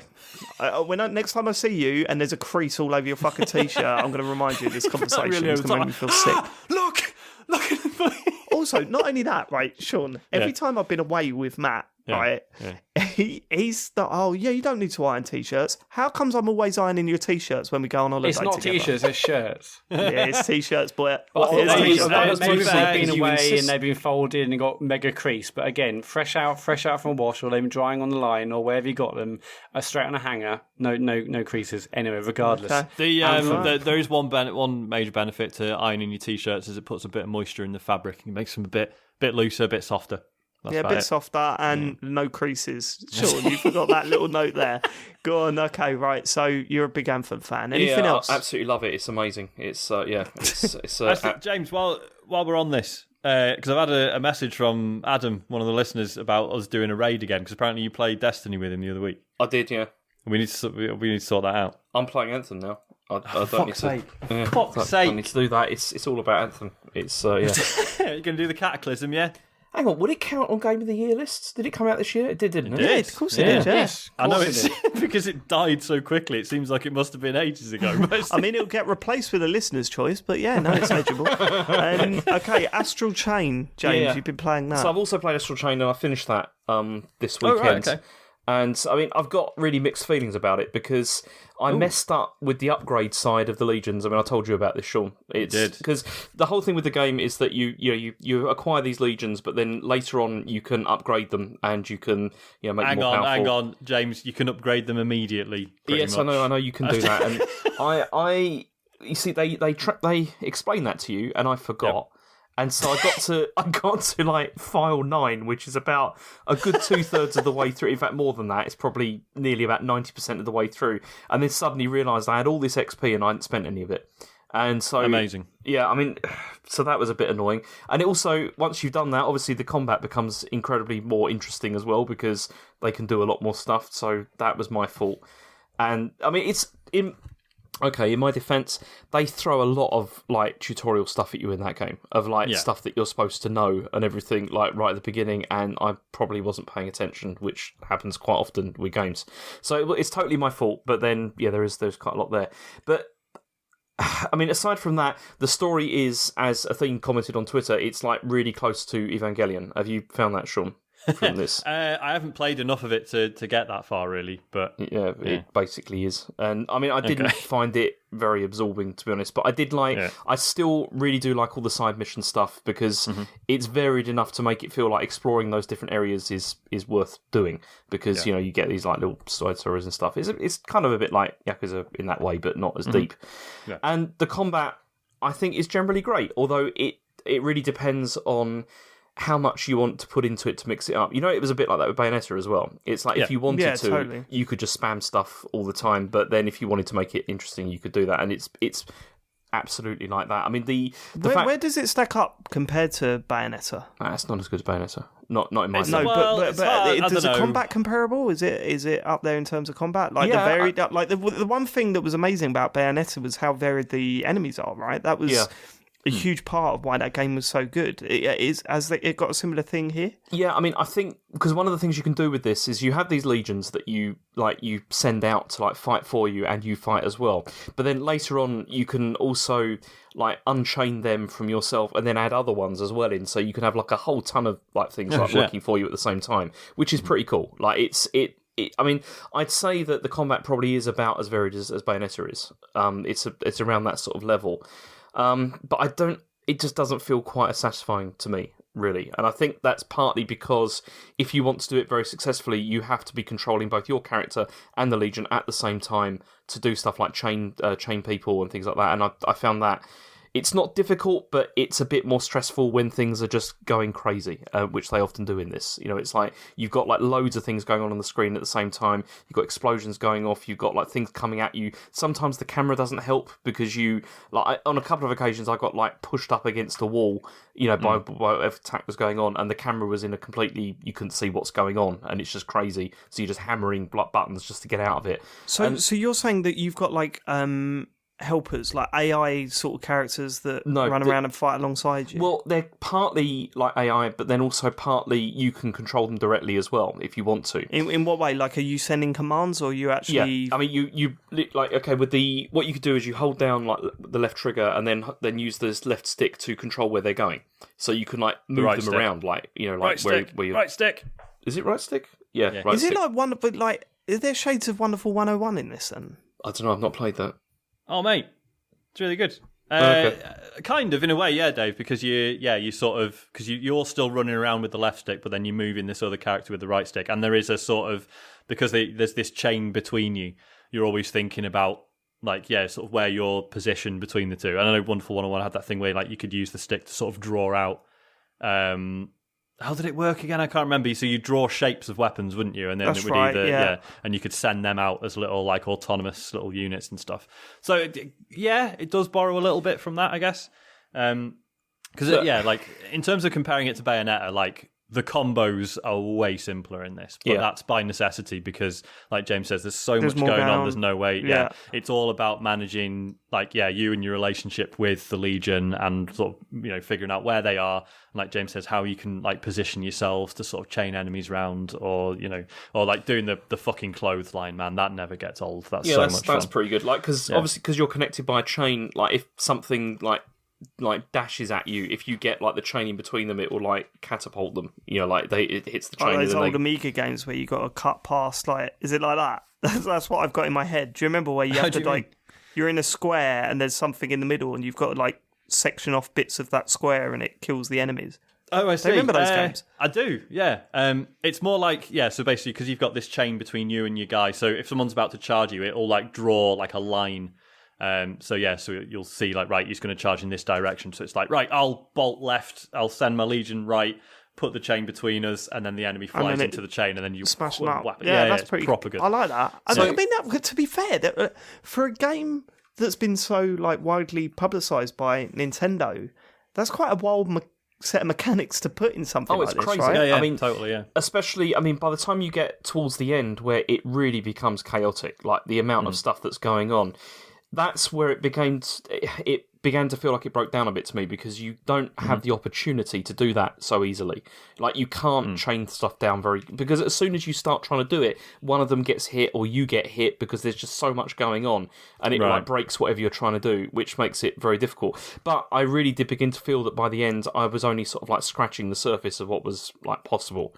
With these legions, because I mean, obviously I hadn't upgraded them, but also, the sort of different commands, because you can assign like skill commands to each of them as well to like activate during battle, which like adds like another like dimension to it. But I mean, as I said, I didn't feel it was as satisfying as Bayonetta, like the combat, but it's still excellent. It's still really good. And if you like the combat, then File 12, because with File 12, it's an epilogue. Which doesn't add any story at all. It's just like you're done, you go afterwards, and then there are 71 combat missions that you have got to clear. And it was at that point where I was like, nope, I don't want to do this. I mean, each one takes quite a long time, and they also do this really irritating thing whereby you have like locked options as well, so you can't use like items like in them either. So there's all these like ridiculous requirements to like beat them, and I was like, no, I'm done. This is not fun actually doing this way. But I mean, Sean, you talked about the forced stealth sections. I saw on Twitter as well. Fucking hell. I hate that shit. Although but it doesn't matter. It doesn't matter, because this is the other thing that I think is really good about this game. Doesn't matter. No, it's because it's really forgiving of anything. Like, if you mess up with anything like that, they're like, yeah, it's fine, just continue. It doesn't matter. Like, like if you get caught, it's like, okay, let's just beat everyone up then, which is fine. You see, but I didn't want to beat everyone up because, mild spoiler, there were people I didn't want to beat up. So to me it was like that was just admitting failure and getting like, doing a bad thing because I fucked up. So I wanted to just redo it and do it properly stealthy. So there's that, and then also, I mean, because the game also takes place between like two like places. You've got like the real world that you've got, and then you also got the astral plane. And I'm not a huge fan of the astral plane either, because I found it really bored of it. Yeah, it's very boring visually, and it plays the same music every single time. And what they do to try and mix it up so it's not just combat all the time, they add all these sort of like puzzles as well. So you've got to like move blocks and things like that to get through areas, and it's just a bit tedious. It's not very fun. Rubbish. There was a bit. So when you first unlock the Beast Legion, which is like a big dog that you can ride around on, which is great, but then it makes you do like it's quite a bit unwieldy to control, and then it makes you do some platforming and stuff. Fell off so many times. Falling off loads, and then you meet this like sort of flying drone you occasionally meet who needs repairs. Yeah, and it's like, then you find him. He's like, I need more parts. Can you go and find them? I'm just, fuck off. Yeah, just let me fight some guys. And that's the thing. The really good stuff is the stuff when you're in the cities and you've got like these huge, massive invasions going on of stuff from the astral plane, and it looks incredible.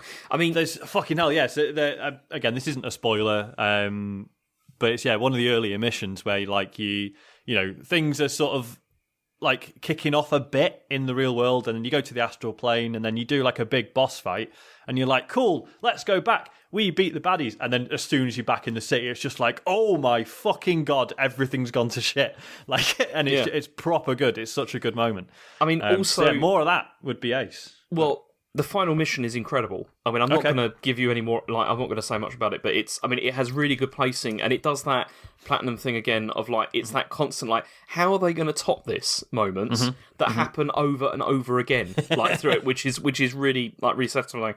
And also, I mean, talking about the astral plane, there is one moment though in it towards the end which delivers what I think is probably it's the most interesting visual effects I've seen in a game for years. Like it looks amazing. Like part of this, like when you get to the end of it, you'll see what I mean, Sean, because it looks incredible. Like better than anything I've seen this generation probably. Like it looks just interesting. Like rather than it being Send me a link. I ain't going to play this game. Send me a link and I'll look at it. Also, CC Matt in because he's never going to play this game. So no chance for me. But you bought it, didn't you? Yeah, I sold it today. Fucking hell. You do that, yeah. And then what did you play it once? Yeah. How much did you get for it? I got like 33 quid in CX. Okay. That's not bad. Well, Cost did you you a trade tenner, it in didn't for it? something, or you No, just holding on to I that put cred? Zelda in it, so... Good point. That's another Damn. game you're not... I can't see you playing for long. Go on. Yeah, so, I mean, the only thing with this is that I just felt that the highs from it, though, weren't quite enough to make me think that this is, like, Game of the Year for me. It's very good, but I didn't think it was quite enough. For this. No, I mean, obviously... Anthem, on the other hand. Yeah. There's no Anthem. I mean, Anthem's not broken, so that is definitely going on my list. Yeah, it's not as bad as you thought it was going to be. Yeah. So, yeah. I mean, obviously... He nominated Detroit last year. Obviously the last couple of weeks I've been really enthusiastic about Astral Chain, but yeah, like, so this week I had the bit with the Beast Legion and then this stealth bit, and I'm sure I'll be back to loving it. It's just... those bits in quick succession have been a bit disappointing, but it also does have. I mean, although I said like it, they keep topping it with more and more stuff all the time. Towards in the last couple of files, it does have that thing which a lot of like these style of games have, where it feels like they could have it could have been a bit quicker. Like things that go where they do labour a lot of points, like quite a lot, which gets a bit irritating. But overall great. It's it's a good game. So Lappy, before you move on, Lappy's a good character. Yeah. There is that. Before we move on, can we just quickly go back to the Game of the Year show? Because you'd mentioned that there might be a few people that have joined and don't know who I am because they joined after I left. I would just like to put it on record now that James Farley nominated Detroit Become Human for Game of the Year last year. Nothing more needs to be said. Right. What else you got for us, James? So the only other game I played this week was Control. And so, I mean, I talked about this... Was it last week? It was last week, wasn't it? Yeah, or the week before, yeah. Yeah, and I mean, I wasn't that pleased with it when I first played it. So I went back to it this week because I just thought I've got to give it another go. And I mean, actually, I've been really enjoying it. It's an enjoyable game. I mean, I'm enjoying the environment a lot more than I did the first time I played it, and mostly because it's beginning to remind me of like the TV series Chernobyl. It's that it's reminding me of that, which I'm quite liking. The research environment and all that kind of stuff. Mm-hmm. And the combat is very good because mostly you've got those huge open areas anyway, and it's quite fun to throw stuff around.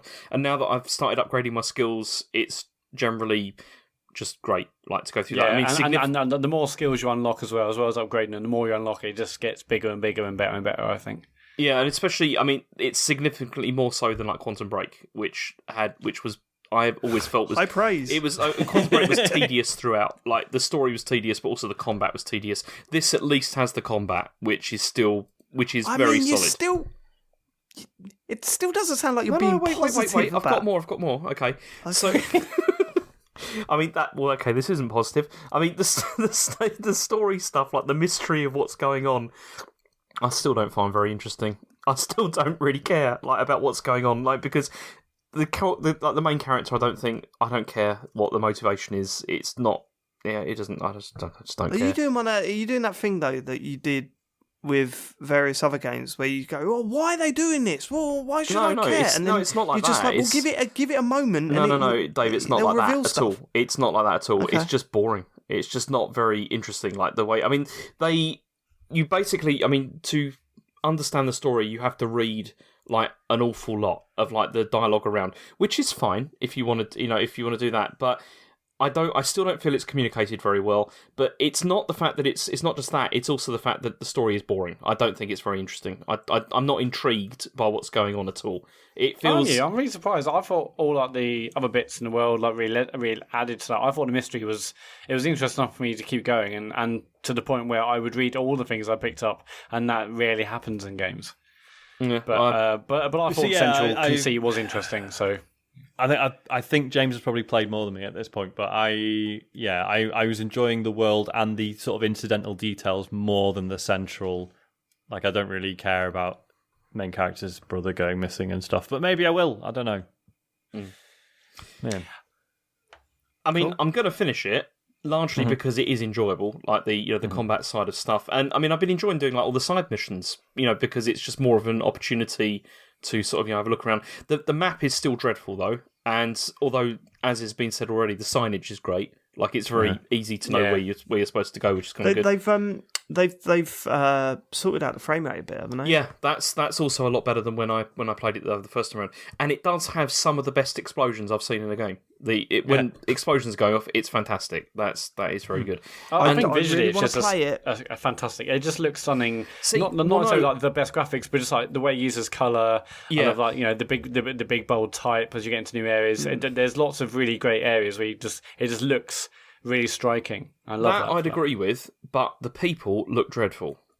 Like if you apart from the main few characters, right, okay. I was going to say there's a sort of a uncanny valley effect with some of them. I thought, but they look awful. Like they don't look good at all. I mean, they really don't look good. Like the characters, it looks like an older game, doesn't it? I think. Yeah, it really does. But then, like you said, the lighting stuff and all that does look really good. Like that all looks very nice. But yeah, the characters I was not impressed with at all. So I mean, this game is absolutely fine. I would not say it's anywhere near like Game of the Year for me, but it's still the combat is enough to make it worth playing through. I think. I really want to play it, but it just screams Game Pass by the end of the year. I know it's a bad attitude to have, but when you're looking at what games you're going to be buying, I kind of think I'll get round to that. I'd rather pay out for multiplayer games that everyone's playing at that specific sort of launch period, rather than get So it's a terrible attitude to have, but I really do think this is Game Pass fodder by the end of the year. You could borrow my copy if you want when I'm done with it. I would love that. That would be very good. Yeah, I think it's excellent. And obviously, I think since we last spoke... Wait, what did you buy it on? PS4. No, all right. Okay, I'll wait until it comes to Game Pass, Xbox One, innit? Okay. Cheers. Fucking paying an inferior version. It's not even 4K. Go on. They announced loads of big DLC, packs that are coming and stuff. There's some exclusivity issues whereby Sony gets it early, or maybe even the first one exclusively. But I may pick it up again, or just wait potentially for it to come to Game Pass, because I'd love to see more in that environment. Yeah. So how many side missions have you done then, James? Because I think the ones I did were all quite varied and showed me different elements of the environment, which I really liked. The last one I did was the one down in the pit where you've got to sort out all the fungi and everything. Oh yeah, that's cool. Have you done anything with mirrors yet? No, I've not done that. Yeah, although I hear that also that maze is supposed to be very interesting. The maze is easy. One of the coolest things I've done this year, and for a very while. Yeah, I've been hearing that a lot. Yeah. I haven't done that yet. It's so, awesome. Yeah. So so there you go. That's all I've got for this week. Cool. Matt, let's go to you. So I'm playing more Gears 5. Obviously, since you and I, Dave, tried to play co-op and basically failed because technically it's a mess. How much more have you played? I've only played another 2 or bit hours. I've just you on Act 2 yet? No. I've done a bit. Okay. I've done a bit where it says eat my boom or whatever. Oh god, yeah. So you're just starting Act 2. So you've done the first boss fight. I've done that, and then So straight after that's Act 2. Oh, awesome. Okay, cool. Yeah, so I did that, but I didn't play it as much this week as I'd hoped. Mostly because when it got to 10 o'clock at night, I was just knackered, so I went to bed. But I'm really massively enjoying it. I think it's excellent. I think it looks stunning, and the gameplay is just really, really solid. So the game completely changes from this point. Yeah, I hear this really when it gets onto open world stuff, isn't it? Yeah, I'm really looking forward to that, because I've heard that yes, it is a bit, of a barren open world. There's not much to do in it, but, that's not really what it's going for.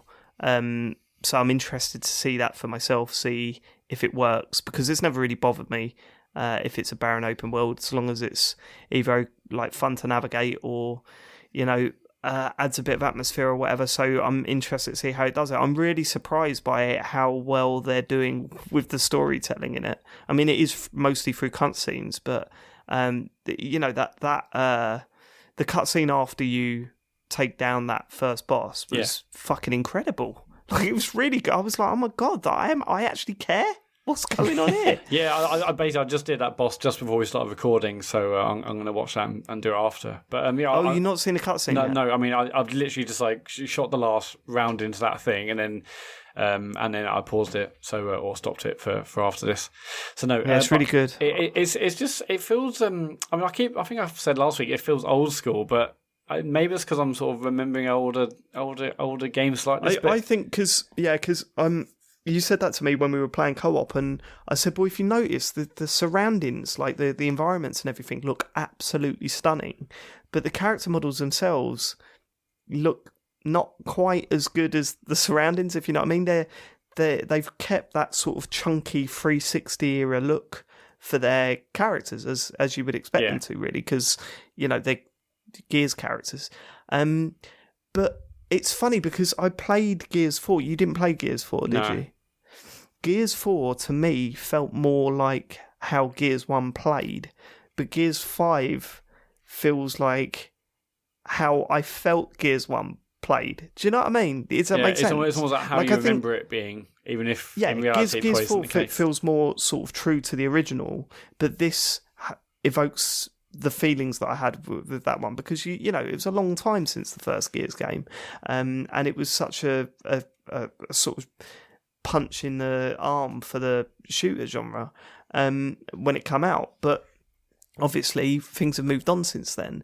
This just feels so good to play, like getting the headshots and all that stuff. It's got some really nice ideas as well. Like, Sean, have you heard about the robot that follows you about? No, I haven't. So it's like a little flying robot that follows you about, and apparently you can control them if you're playing co-op, but I don't know how that works. And it just, at first, it flashes up and says, hey, if an enemy drops a gun, you can point your crosshair at it and press it X, and the robot flies off and picks it up for you. Mm-hmm. And you think, well, okay, but why? But then, how many times have you played a cover shooter and you've run out of ammo and you're like, for fuck's sake, I've got to get out there, go and get some ammo, whatever like that. But there's that risk that you've got to pop out, find a bit of ammo, and then as long as you find some, you press X, and then he flies over and goes and gets it for you. It sort of releases that shit moment when you're okay, you're happy being in cover, and you're getting some shots off or whatever, but you know, you've either run out of ammo or you want a better weapon. You don't have to go traipsing about the place like avoiding bullets. There's not much you can do in those situations anyway.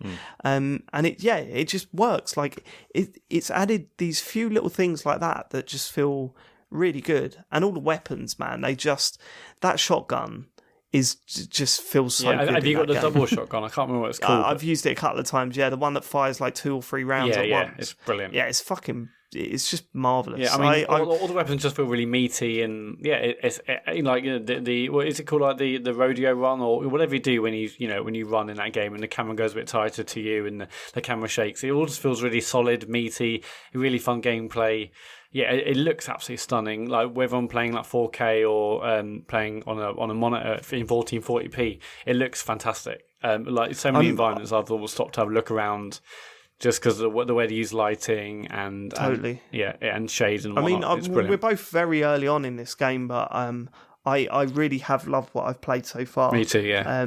And I need to crack on. I just really hope they drop a patch like this week. So considering we're at the exact same point, I think that maybe this week we should try co-op again, Matt, because I haven't I've been actually told checked whether that is even in a better state. Or not. It possibly could be, because obviously a lot less people are hammering it at this time, so it might be worth checking out. Yeah, but I was so disappointed when we couldn't play it. By the sounds of it, we need to do that. We need to play that in co-op, because some stuff that happens later is kind of made for co-op play. But I have been impressed with like the AI buddies. Like if I'm downed, like they do run over and get you, and I haven't had any annoying situations where I've just been killed and left to die. So I've been quite happy with that. But yeah, we should definitely do co-op.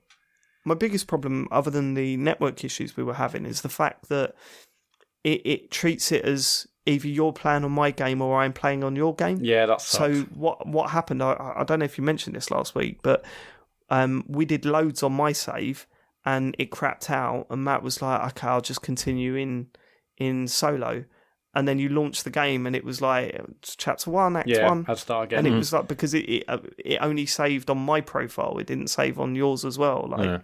So you had to go and do a shit ton of stuff that you'd already done. I think I said on last week's show. That's so bad. I think I question whether that was even like a thing, or most other games have fixed it. But I think Sean and James, you both said actually that's quite common. It certainly was in the past. But yeah, I'm surprised to see it. Like, I remember Phantasy Star Online did that, but that's not but not exactly the current, is it? Halo the Master Chief Collection doesn't do that. If we're playing co-op and I complete the level, it's saved on both of our profiles. It is mad. That's really. how it works. It's just, it didn't bother me too much because we're only like at that point like 2 chapters in, or two chapters in. Yeah, 2 or 3 chapters. It wasn't much at all, 2 or 3. But if me and you play like the whole of Act 1 and a bit of Act 2, and then I'm like, I'll carry on, and I couldn't. I mean, I could. I'll have to start again. Sucks. It would be a bit more annoying, but yeah, totally. Yeah. But no, I'm absolutely loving the game. I can't wait to get to play more and get more into it, especially to see what it's like when it goes a little bit open world. It's the best Microsoft game for a long time, isn't it? Oh yeah, really? definitely, yeah. But again, we're still early on. That could fall down the pan. I can't wait to, like, once the servers are fixed as well, to get into the other stuff as well, the Horde and that new mode that everyone's talking about. Not so much the deathmatch stuff, but we were gonna when we played it, because we played a bit of Horde and it was fine. But we wanted to play the Escape version as well because that looked great, but that was also 3 players only. But it would be worth going to look. Have you stopped levelling that criticism at games though? No, it's fine. It's just a bit irritating that the way this happens. Yeah. What is wrong with that? What is wrong with wanting to play with 4 people? I don't understand why that... There's not, but in the past you've slagged the game off for that. No, I'm not slagging the game off. I mean, that's obviously a decision they've made. But in the past you have, is what I'm saying. That's like you slagged off Destiny because it only did 3-player. Yeah, it is irritating. It's irritating for you. So I'm saying you can't have a pop at the game for that. Okay. It's frustrating for you. Yeah, and for the other 3 people that I want to play with. Okay, all right, fine. But you can't... That's not a criticism for the game, is it? Yeah, it's just an unfortunate circumstance for you. It's not like... Again, the game could support 4 players. You might be like, well, I've got 5 people I want to play with. That's what I'm saying. That's the point that I made last time. I don't think it's unreasonable. But 4's a normal number. It is a normal number. 4 is a completely normal number. No, but it's not anymore, James. It feels like 3 is a normal number because most games have gone down to 3. That, Matt. That's why.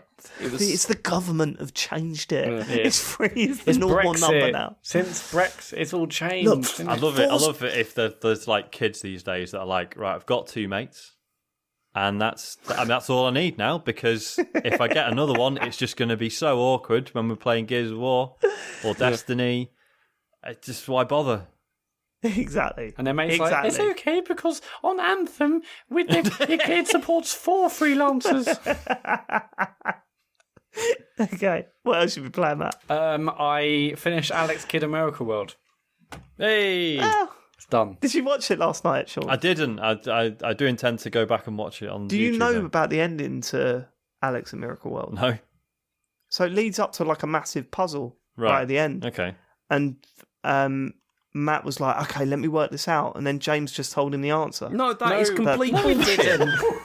That's what happened. That is not what happened at all. Matt completed Alex in Miracle World because James couldn't be bothered to fucking stream anymore. Alex is in Miracle World, and that's not true. At one point, Sean, Matt goes, don't tell me the answer, don't tell me the answer. And I didn't. James went, seriously, no, here's the answer. You read it top to bottom, left to right, or right to left. That's what you do. Dave, that sounds like the escape room we did. Oh no, you weren't at the escape room, were you? You just came for the meal afterwards. Yeah, we did an escape room the other week, and it was just like, it was really obvious. The time was running down, and we were like, oh fuck, right, this is the last puzzle we need to do. Okay, we need to figure out this, that, and the other. And the screen just flashed up. Yeah, this is the answer. Like, no, that's what it was. Yeah. It was not at all. Do you know, I sat there and I thought, look, Matt's completed. I'm not going to say that he hasn't. He's completed that game. That's fine. But fucking hell, James, don't just give him the fucking answer at the end of the game. I just gave him some cultural knowledge. That's all. Cultural knowledge. You said, look at the tablet, read it top to... And then you said, no, it goes sun, river, wave, yeah, because star, he kept sun. on saying it wrong, even though I'd already answer. given him the instructions. Wait, so you did give him the answer? I explained how to read it. Just to explain, so you're basically in the final room of Alex Kidd, you're basically presented with these like 5 or 6 buttons on the floor, and basically you then have to put in a code, a combination of these 6 buttons, which you should have apparently throughout the whole game written down every time you saw like a fish button or a wave button or some other button, and then you put that in at the end. But also, if you collected this slate, which I did, that has all the combination of all those. I think it's like 10 actually you need to do in order. And I was like. James, I'll just fuck this up and fail, and I'll write down every single button, and then someone chats like, no, just look at the things in your inventory, and then in inventory I had this slate. I was like, okay, amazing, fantastic, and then it's a slate of all these things, cool. And I'm like, well, I was fine with that. It's in the game, it counts, it's all good. But then you were reading it wrong, and James went, no, read it this way, and then read out each symbol to you, giving you the answer. I didn't read out the symbols. I only did that after he kept on still reading it wrong, even though I told him how to read it. Can I just say, your sentence then was, I didn't read out the symbols. I only did that when he said this wrong. Yeah. So you did read out the symbols. Yeah. Oh, for fuck's sake! Only when you give them it's people in the chat too, basically saying, it's good to be back. Read it this way. Anyway, but even if I had. I was thinking last night, I mean, even if I got that far and had the slate as a child, I wouldn't have been thinking, oh, hang on, I need to read this the way the Japanese have written it. There's no way in hell I would have done that. I just would have said, well, I've got a slate, I don't quite know why it's not working. Anyway, regardless, I felt a bit dirty at the end because that bit was just ridiculous. Even if I had the slate and used the in-game mechanic as the game intended. Regardless, who cares? It's done. I've now got the 14th best time in that game of all time, according to speedrun.com.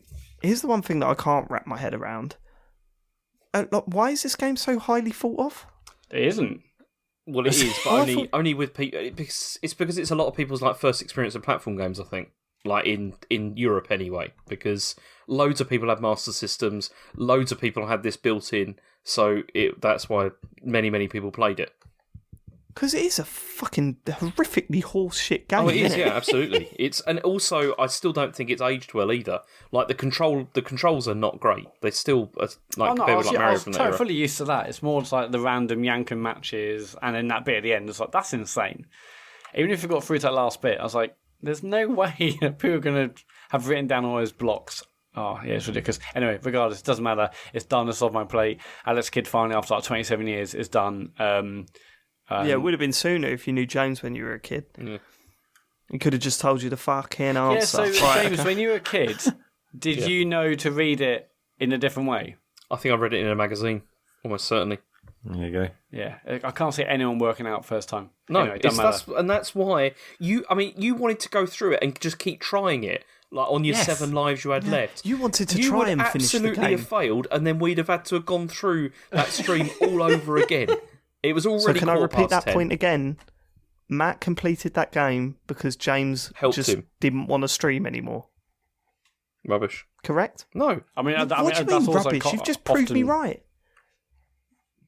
It wasn't a shame. So, but people on chat were saying, read this column up, right to left and up, down to up and that sort of stuff. Anyway, I felt a bit dirty because that BDM was just annoying. I might stream. What do you call it? What's that? The Witness. And then just get James to go, okay, now press up. Down, right. Now left, and then right, and then left. Where are you getting this information from, James? If the stream's over more quickly, that's fine. Okay, anything else? Yeah, it's done. The other thing I played this week, I played some Knights and Bikes. Oh, yeah? It's this co-op game. I don't actually know who. Double Fine, isn't it? I'm not sure they developed it or they published it. They published it, yeah. The developers are actually British. I forget who. Foam Sword, they're called. Yeah. Oh yeah. It's like ex Media Molecule people, isn't it? Or not? Anyway. We've only played 2 hours or so. I don't know how long the full game is. But it's this really gorgeous co-op adventure. You can actually play on your own, but I play co-op. The game it centers around two playable characters, so it's obviously clearly designed as a co-op game. But I believe you can probably play on your own. It's basically about 2 kids who are in and around this sort of golf course and sort of caravan park and stuff, and you have his little adventures. I think the whole thing is set over 6 days potentially, and each day is new little things to do. The story when we first started the game, there wasn't really much of a story at all, and actually we're just going from area to area. Maybe it'll say collect this or feed the geese, and you do all these actions with very simple mechanics. You might go up to something and press and press one single button to complete this action, and then the story will progress and say, actually, let's collect this, or let's feed these, or let's do some and so forth. So it felt like we're just going from area to area, completing these very, very simple tasks, and that was that. But then, about an hour and a half or so in, suddenly the story kicked in. And now I'm worried it might be quite an emotional story. You see, I've only played about half an hour of this, so I wasn't going to talk about it just yet. But yeah, so I'm playing it on my own, and obviously I was like, I'm going to have a shite experience. But then also it meant I could just read all the dialogue and stuff at my own pace and not worry about someone else. Do you know what I mean? Yeah, I can see that. Yeah, I mean, certainly if I'm going to end up crying over it, then that's I'm quite happy to be on my own. Yeah, because basically the story is it's like this girl, I can't remember what her name is. It's Nessa. Basically, there's one kid it's called so Nessa is another kid, and there's another girl called Demelza. Demelza, yeah, and Demelza is basically she's just with her dad. Because her mum, because she lost her mother a long time ago, they work in this caravan park and also maintain this golf course, this crazy golf course and stuff in it. And then Demelza meets Nessa, and they sort of go on these little adventures together. But I know it's probably going to be an emotional story, so I'm not sure I'm prepared for that. But I think it looks gorgeous. It's sort of paper crafty, but also sort of like painterly. How would you describe the art style? It looks like an indie game, and I don't mean that in it looks very much like an indie game. It's definitely the papercraft thing for sure, yeah. And I know we talked about when we played this at Res, didn't we? We were saying it's the way it does all these weird crash zooms and stuff. It's actually the visual style sort of extends to the way the camera behaves and stuff as well, and yeah, it's really interesting to look at visually, because this was a Kickstarter game, wasn't it? And was it? And it did really well because it was even when people were pretty jaded about Kickstarter by that point, because it was just everyone was like, "Oh my god, just watch this trailer!" Because it was just absolutely gorgeous to look at, and I'm just glad that it does actually seem to be pretty good, and it wasn't just sold on the art style and that's all it had to offer. Yeah, the trailer. Actually, I watched the trailer just before I started playing this, and it's got this punk rock style sort of soundtrack, and as you say, the crash zooms, and it's got something the sound of children cheering when you achieve something, or when you get a new item for your bike. You get these bikes very early on. You can customize them by collecting this currency. These are old ticket stubs and cinema ticket stubs and these other bits of rubbish in the world. You can use that to upgrade your bike, and it's all just visual, I believe. So you can get different color mud guards, and sort of you can change the paint, the color of the bike. But there's loads of different things to customize it, and you can change different flags and whatnot. And we spent a bit of time just doing that because we want our bikes to look nice as we bomb around the park. There are unique sort of abilities for each of these two characters. I think it's Nessa who's got Demelza's got her Wellington boots. Yes. And so often around the game at various points, so it's targets you have to destroy. There's targets on the ground. Demelza uses her her ability to stamp on the ground to get rid of them. And Nessa's got I'm not sure, it's a boomerang or something she can basically throw. It's frisbees, isn't it? Yeah. Frisbee, yeah, that's one. Yeah, and so she can use them to take out enemies and hit targets and stuff. In terms of actual activities and the things you have to do, they're all pretty simplistic. And at the beginning, we're just okay, so we go here, we hit X a lot. We go to the next place, hit X a lot. But it feels not necessarily that's changed, but just that we're understanding our place in the world and the story a bit more, and that it's not just area simple task. We're enjoying it much more actually, just after playing for an extra half an hour or so at that point. Do you feel I'm really enjoying it? Do you feel so? Because this game is British and it's set. I know it's set on an island, but it's supposed to be set on a British island. I definitely got seaside town vibes. Yeah, but I don't really feel. To me, it feels really American. But I don't know if that's just me being used to games that look like this. Being American, it's very sort of Night in the Woods vibe. But like I say, I think that's just an association thing for me. I'm not. I don't know, I'd probably be rolling my eyes if there was references to things I remember from the 90s or whatever. But I don't know, I didn't feel like I related to it personally. No, I mean, much, like but... you've only played a half an hour, so have you? Is that what you said? So Yeah. hopefully this changes. But yeah, that first bit, you're basically just in the park, and maybe you're voicing out the golf course. But yeah, there's no occasion. I think we got to around the 2-hour mark where I was like, okay, this feels British, and I mean, I grew up in like a seaside town, so there's a lot of things I see which like this rings a bell, and I can see the similarities there. Yeah, but no, I'm enjoying it. I think like this would be perfect to play with younger children as well, because like the actual mechanics are very simple. So I think if you've got like a little one in the house, I think they'll probably love this. It is all very, very playful. Like everything from the sounds and the style and the dialogue, it's all pretty nice. Like I said, I think it may be touching on more mature themes, but which might lead to some more good conversations. But I think so far so good. And actually, I think it'd be perfect to play with a child or with a little one. I'm enjoying it so far. I don't know how long the game is, but we're enjoying it nonetheless. So yeah, I'll keep playing that. Hopefully, have a bit more to say. Maybe have it finished by next week. You see, because I may as well get on to mine. Sod it. Dave's not here, so let's jump off the mic for a minute. Sorry, just to pull back the curtain. If you're going to move on to another game, sorry, are you staying on this one, Sean? Well, I was going to say, because the reason I fired it up is in reaction to something else I played. But yeah, what did you want to say? Okay, well, just before we get on to that one, so what's it like playing single player? Like how it's fine. You have a button to switch characters, and otherwise they just sort of crack on. But they do like they don't just follow you around and wait for you to take control and do stuff. Like when you're going through the golf course and there's like you have to hit those targets and stuff. Like whichever character you're not playing as is like actively participating and running around hitting targets. So, so it works. I do think it's probably cooler playing it with someone else. Definitely. I don't know if I'm going to reach like any annoying puzzles where actually I would much prefer it if I had someone else playing with me. But I don't think we've got.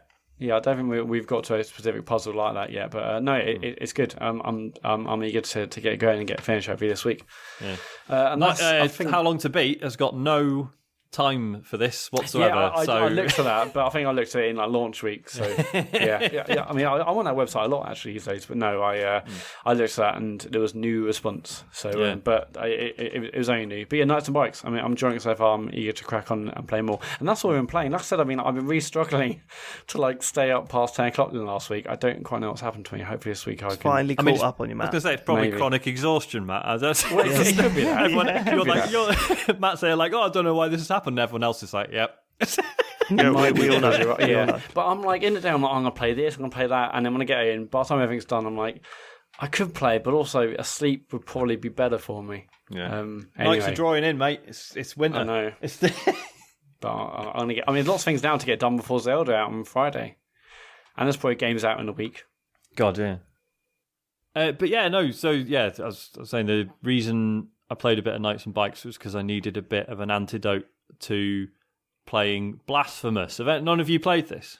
I played a tiny bit. I've not played it yet. Fucking ingrates. We got code for this. Everyone got code for this. No one else has played it. I've started it. Right, so if you're not familiar with it, it's 2D, pixel arty, sort of Dark Souls / Metroidvania thing. It's clearly very good, and what I'm about to say is not a criticism, right? Because it's just me and the way I am, and actually the fact that I've reacted to it the way I have is sort of indicative of the game's success at what it's trying to do. I find this far too unsettling to actually play, really? Even though it's clearly really good. Yeah, it's just because it's all about religion, right? And but it's like. It just dives fully into like the sort of like mad Catholic like penance sin stuff, and I just can't handle it. It's horrible. Like but this is right because you haven't described like this is a side-scrolling, very sort of old school, pixelated art type thing. And to be clear, like the art's incredible. Like it's so like the animation's absolutely stunning. Like it's really beautifully made. I just find it really creepy and disturbing. So, like, how does it manage to do that with such a sort of basic art style? Oh, it's nothing basic about it. Like, it's you know what I mean? It's like a bit sort pixely, of a but like, lo-fi. okay, you start off the game and you're on just like this pile of like thousands of naked dead bodies and there's flies everywhere. And you get up, it's not great and start, then is it? you fight the first boss, which is like a giant nude person. And then when you kill them, they're like, there's like a big cut in the side of their chest, and they're like bleeding out of it. And you see a little cutscene. So your character is like, he's wearing this. It's like a helmet, but it's like a mask as well. It's like this weird sort of cone head thing he's wearing. And it like covers like his entire face and his head and everything. And you see, there's this cutscene where he walks up to the boss that's like bleeding out of this wound, takes the helmet off, fills it with the boss's blood, and then just puts it back over his head and his face. And the blood's all just presumably just like running down his face and sort of coming out down his neck. And he's just like, okay, I feel fucking ill. And then like a bit further in, you meet another character who's like, I can't remember, they're like a messenger or something. They're a friendly NPC character. And their whole thing is that, like, oh yeah, they're just like completely bound in like these horrible thick ropes, and there's like, and it's like all around their face and stuff, and it's just really disturbing. Yeah, because it's like, this is my penance. Yeah, this exactly. is how I'm doing it. Yeah, yeah, and it's horrible. Like I hate that stuff anyway, right? Like in real life, I find it really sad that people would get into a religion that's like, oh, by the way. I mean, I don't suppose people choose this stuff. I think it's generally just sort of the society they end up in, or family, or whatever. But like religions that just make you feel shit for anything. Like, I just find it really sad and quite upsetting. So, to see like a fictional world where that is just dialed up to 11, to me is just, I just can't do it. But it's totally by design. Like, I'm not having a go totally. at it. That's like, what it sounds like it's going for. Exactly, and and I've seen people on Twitter who are into that stuff, and they're just like, "This is fucking amazing!" Like this, because it just dives so far into that whole thing that people just absolutely love it, and fine, good for them. I just found it utterly miserable. But is it like I know I've seen it described as a Metroidvania. Yeah. Is it a little bit more straightforward than, say, what was that game that came out? Dead Souls? Dead Cells? Dead Cells, yeah. Dead Cells, yeah. Like, so is it a little bit more straightforward than... It's not roguelike. It's not, no. And it's, so it is like a set world, but there's like branching paths, there's different ways you can go. Combat feels great. It's the stuff that you were kind of, personally, I'm maybe getting a little bit bored of now. And it's like, oh, you got a dodge and a block, and if you did block at the right time, you get to do a parry, and then it'll do a counter attack. And I'm just like, it is really well done, but yeah, fine. And yeah, like the platforming's really satisfying. You've got this, this move where there's like certain walls. If you strike it with your sword, it like sticks in the wall, and you can like climb, sort of do wall jumps like that. That's good. And there's a lot of variation in the environments. I only played it for about an hour and went from like these mad tombs to like a forest, and then a town, and then some mountains, and there's like two other like main areas I've not even seen yet. That stuff's all really cool, but it just made me so sad and miserable playing it. That's why I was like, right, fuck, I'm putting Knights and Bikes on, which, thank God, I mean, Matt, that the opening to Knights and Bikes, where they're just screaming around on the bikes in that song's play. It's definitely an for this. That, isn't it? It was like getting a shot of adrenaline again. It's like, oh my God. So yeah, I'll be keen to see what you guys think of it. I think you'll probably all handle it a lot better than I did. But yeah, I can't do it. So that sounds like I might enjoy that in the current headspace that I'm in. Sounds all right. The other exciting thing that happened this week, got an Xbox, lads. Yay! Got the Xbox family. Got an Xbox One. Joined the team. So this is courtesy, or not courtesy of, but a listener, Reese, got in touch, and he was just going to like hand it over. I was like, mate, I'll give you some money for it. It's fine. And yeah, so it's a proper OG Xbox One, which I know, Dave, you were like, oh mate, what have you done?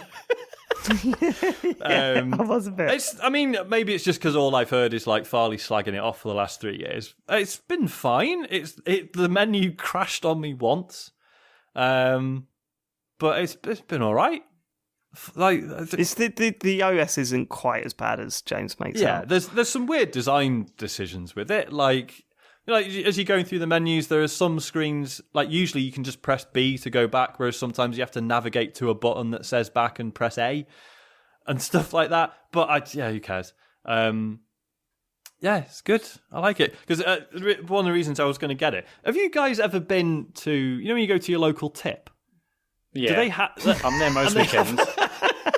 And I didn't realise, so they often have like a little shed where there's like stuff they're trying to sell. With shop in it.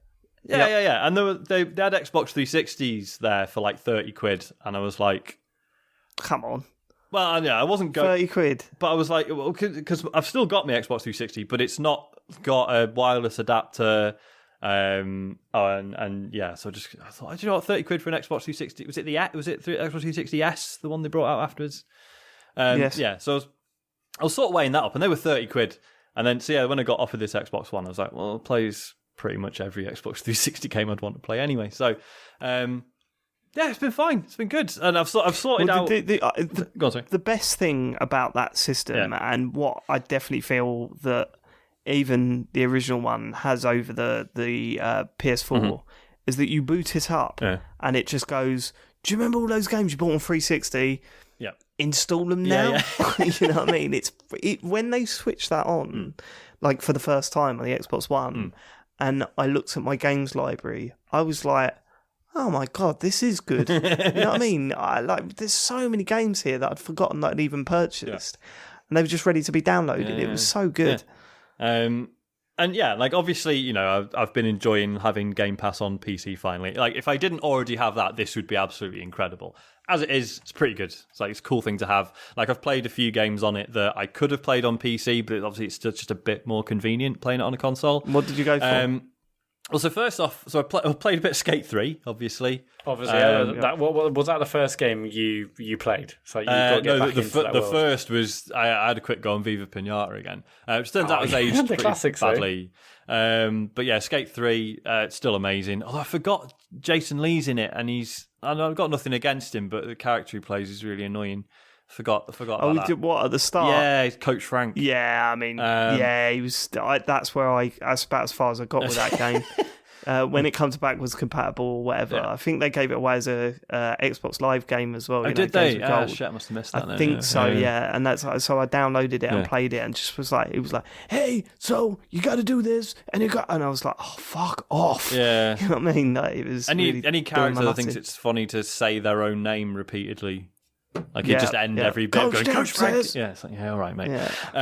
But yeah, it's still amazing. So it'd be nice to stick that on occasionally. But I played Below, which was because that is an actual console exclusive. I don't think that's even on PC. But so this was by Capybara Games. This came out last year, I think, didn't it? Yeah, this basically got dropped right around Christmas time, like really late. Okay. It might either it was super close just before Christmas or in the gap between Christmas and New Year. Right. Yeah. It was But yeah, so this is by Capybara Games, and they made a big deal about it being an exclusive, and then it got delayed a lot, didn't it? It's like, wasn't it meant to be like a launch title, and then it took like another 3-4 years to come out. Jesus. So yeah, I'm really excited about it. It's all right. It's like I know when it came out, there wasn't a huge amount of buzz around it. Have any of you guys played it or?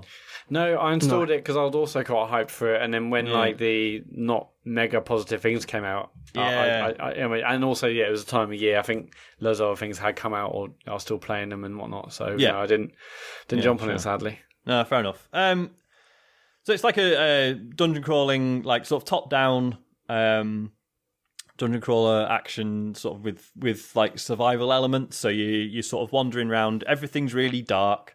I think when it first came out, I seem to remember everyone complaining that it was too dark, even though like it's about like not being able to see and managing, like you have like torches and this like gem that can light up the area around you, and it's obviously meant to be quite oppressive. But I'm sure I remember people complaining like they literally couldn't see a fucking thing. So there's that, and there's enemies and there's traps, and also you get hungry and you have to drink. So there's like a bit of resource management and stuff. But it's part of the art style. But everything's really zoomed out. Like your character on screen is tiny. Like, and again, it's been done on purpose. But like your character's just like a few. I want to say like just a few pixels on the screen. Obviously not. They're bigger than that. But you can't really see any detail. You're just like a collection of little blobs on the screen, and you're running around, occasionally slashing stuff with a sword and a bow and arrow and stuff. It's clearly good, but I just, again, quite oppressive and gloomy, and just sort of came away from it being like, I don't feel good at all after playing that. So I stuck Moonlighter on instead, and that was far more my speed, I thought. I know, Matt, you really enjoyed Moonlighter's that Zelda style. Yeah, but you're also running a shop. And it's this constant loop of like during the day you're selling stuff in the shop, and then at night you go into the dungeons, and then you gather more stuff to then sell in the shop during the day, and it's just constant. Hold on, is this the one that I played at EGX or Res? Yeah, you did. Yeah, EGX, I think. Yeah. And you start off on a ship, and then the ship crashes. Ooh, no, I don't remember that. No, maybe I'm mixing two different games up now. The start of the game, you're basically like going from left to right through this dungeon, which is basically teaching you your moves, and then and then you're basically told that you like work in a shop, and then so it's not ship related. Okay, yeah, I did play this, but I'm getting two games mixed up. Okay. I played this in the Switch stand, I think. Really. It's the animations look great, don't they? Yes, yeah, really beautiful game. Nice big characters that you can see properly and appreciate how they look. And it's just that loop between the selling stuff and the doing the dungeons is just perfect. So when you're selling stuff during those bits, you're just sitting in your shop and then people pop up? Right? It's a nice level of engagement in that basically whenever people come in the shop, so you choose how much you sell stuff for. So you might get a new item. You're like, oh, well, this is like a red gem. Don't really know what it does.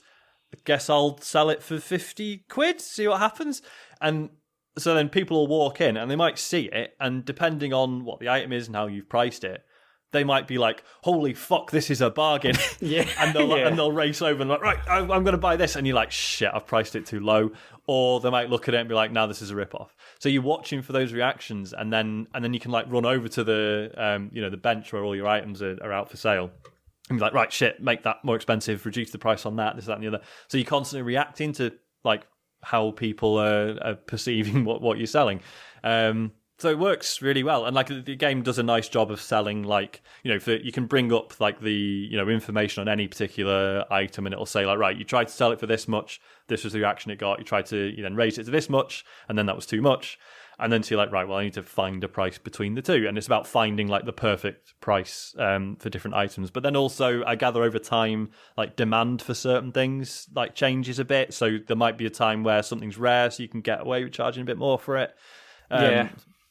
So you find that some items are basically there's just so many of them in the market that the price drops, and then they may become more rare, and then you can increase the price. Right. Yeah. So there's a nice little economy in the game as well. Yeah.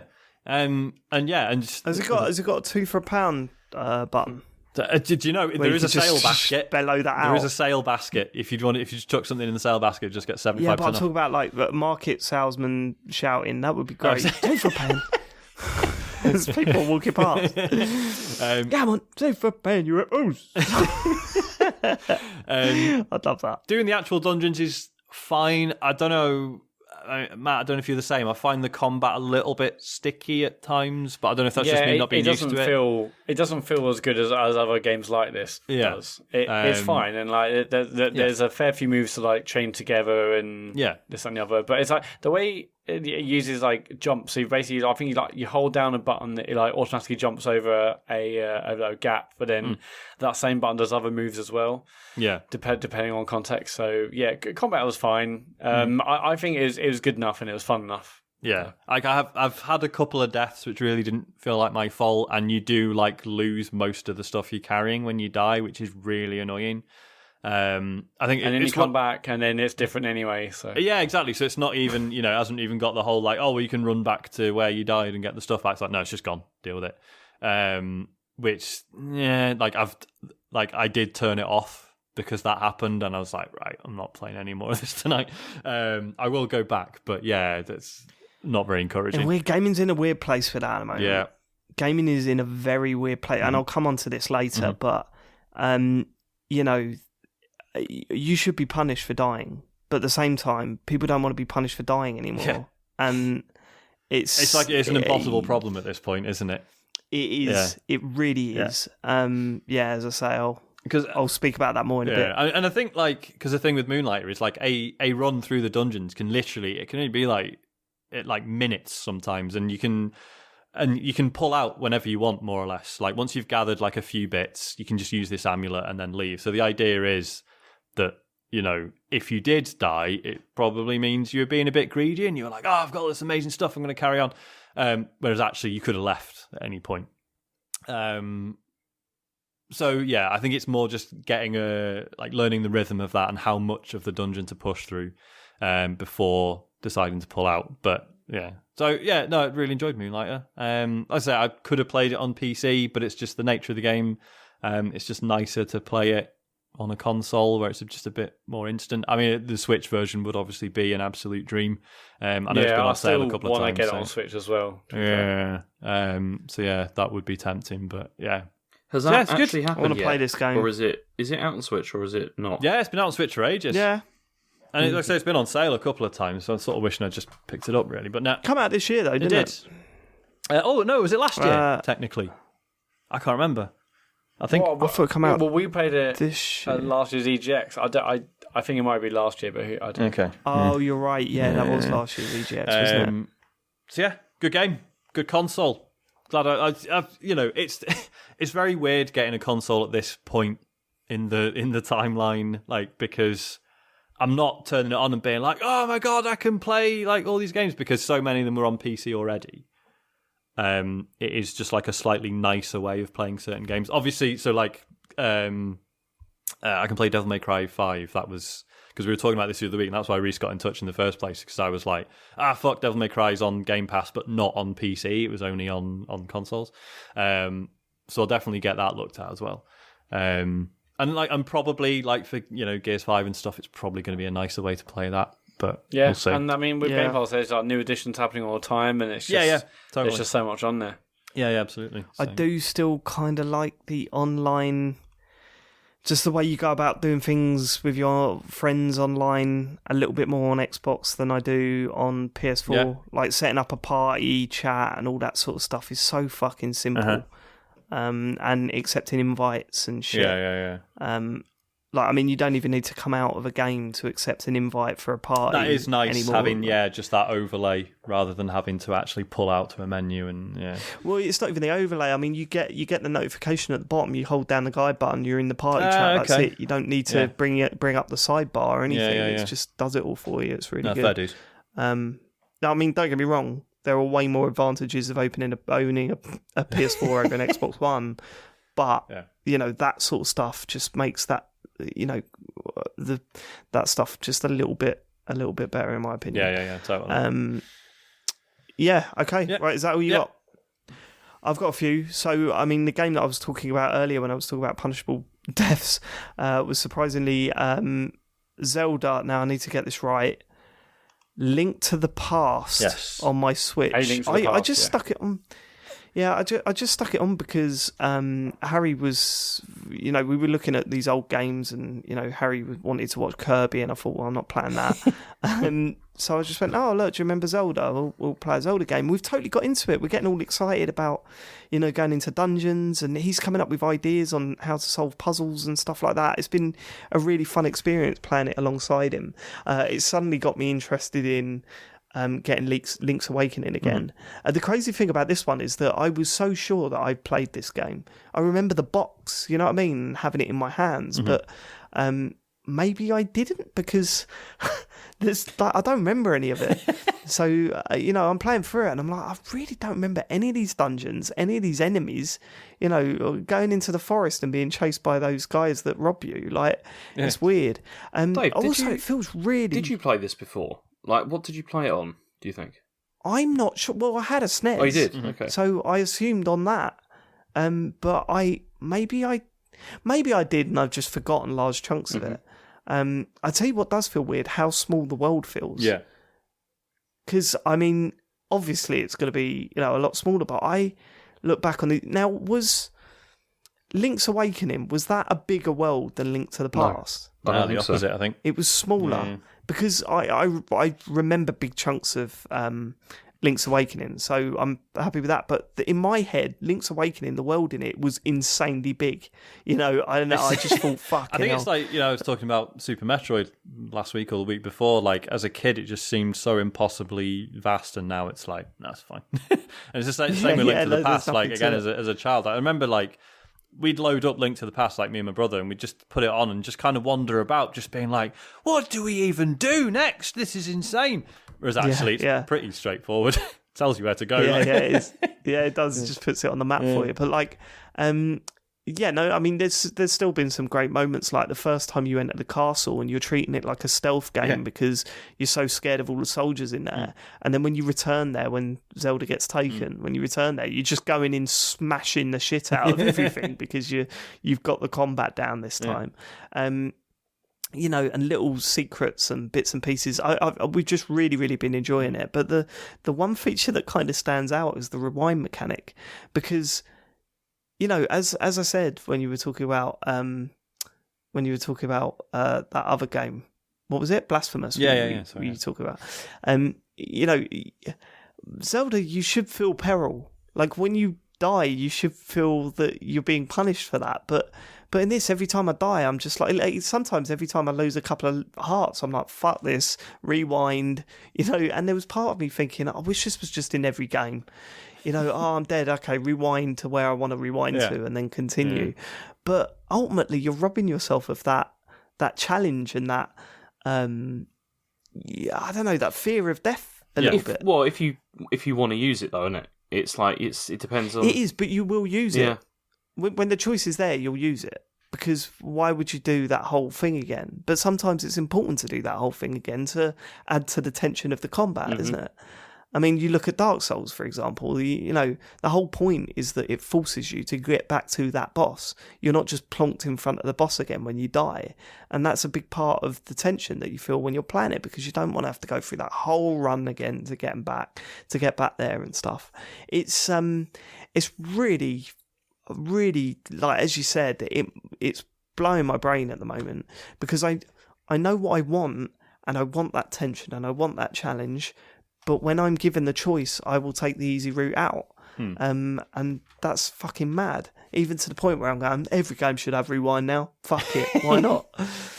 So it's a bit weird. But I wasn't here obviously when they announced these SNES games. But fuck me, what a list!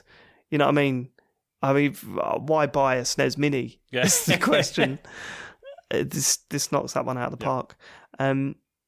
Also, that Stunt FX game on it, I played that because I remember playing that a lot as a kid. I don't think it's as bad as everyone's making out. Really? It's not. I've still not played it. It was really good. It was okay to control.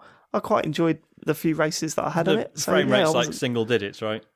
Yeah, I mean, no, it's not single digit. Okay. I mean, it doesn't look great, obviously, but it I thought it was fun enough to play. You can watch it, but and one final thing about A Link to the Past is that playing it with the analog stick is surprisingly excellent. Okay. Really? And I know that's going to send shivers down a lot of people's spines, but I initially played it on the D-pad because I've actually got a D-pad on my my actual Switch, and I've also got the Pro Controller, so I've been playing on D-pad, and that feels horrible. Like, because I'm so used to just using, like, tilting that stick, that going back, although saying that, I play Mario games with a D-pad, so, it can't be that, but it just feels so much better to play with a stick. Trust me, give it a go, it's surprisingly good. Because when I was thinking about, I wasn't thinking about getting Link's Awakening, and now I am.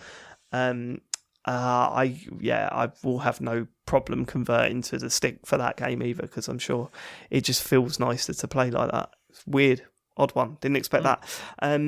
I've also been playing PES 2020. Oh, yeah? Now, I've only had 4 or 5 games of this. 3 games I played online and a few games I played against the computer.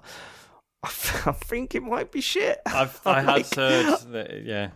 Really? Go on.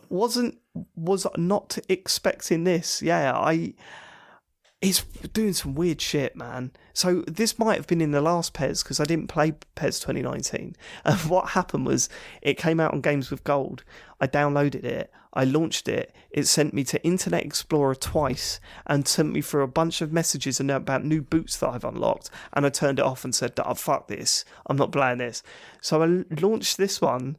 And it sent me to Internet Explorer twice and then sent me a bunch of messages. And I was like, oh my God, why is it doing this again? You've got to see the menu. You have got to see the menu. There are 3 different menus where you can go into various different settings. And I couldn't, they're not, it's not like sort of crossing over options or anything. There's a specific one where you change the controls, but it's in like the 3rd of the 3 different menus to change game settings. So I was like, fucking hell, how do I change my controls? Blah, blah, blah. There's like, the descriptions on each thing make no sense. There's not one that... So you launch FIFA and it's like, exhibition match. Perfect, that's what I want. Online seasons. Perfect, that's what I want. These ones are like, match day, esport play. Like, and you're just like, I don't know, I just want to play a game, please. You know what I mean? It's like, I don't know what. But yeah, does it not have Master League in it? Was that renamed?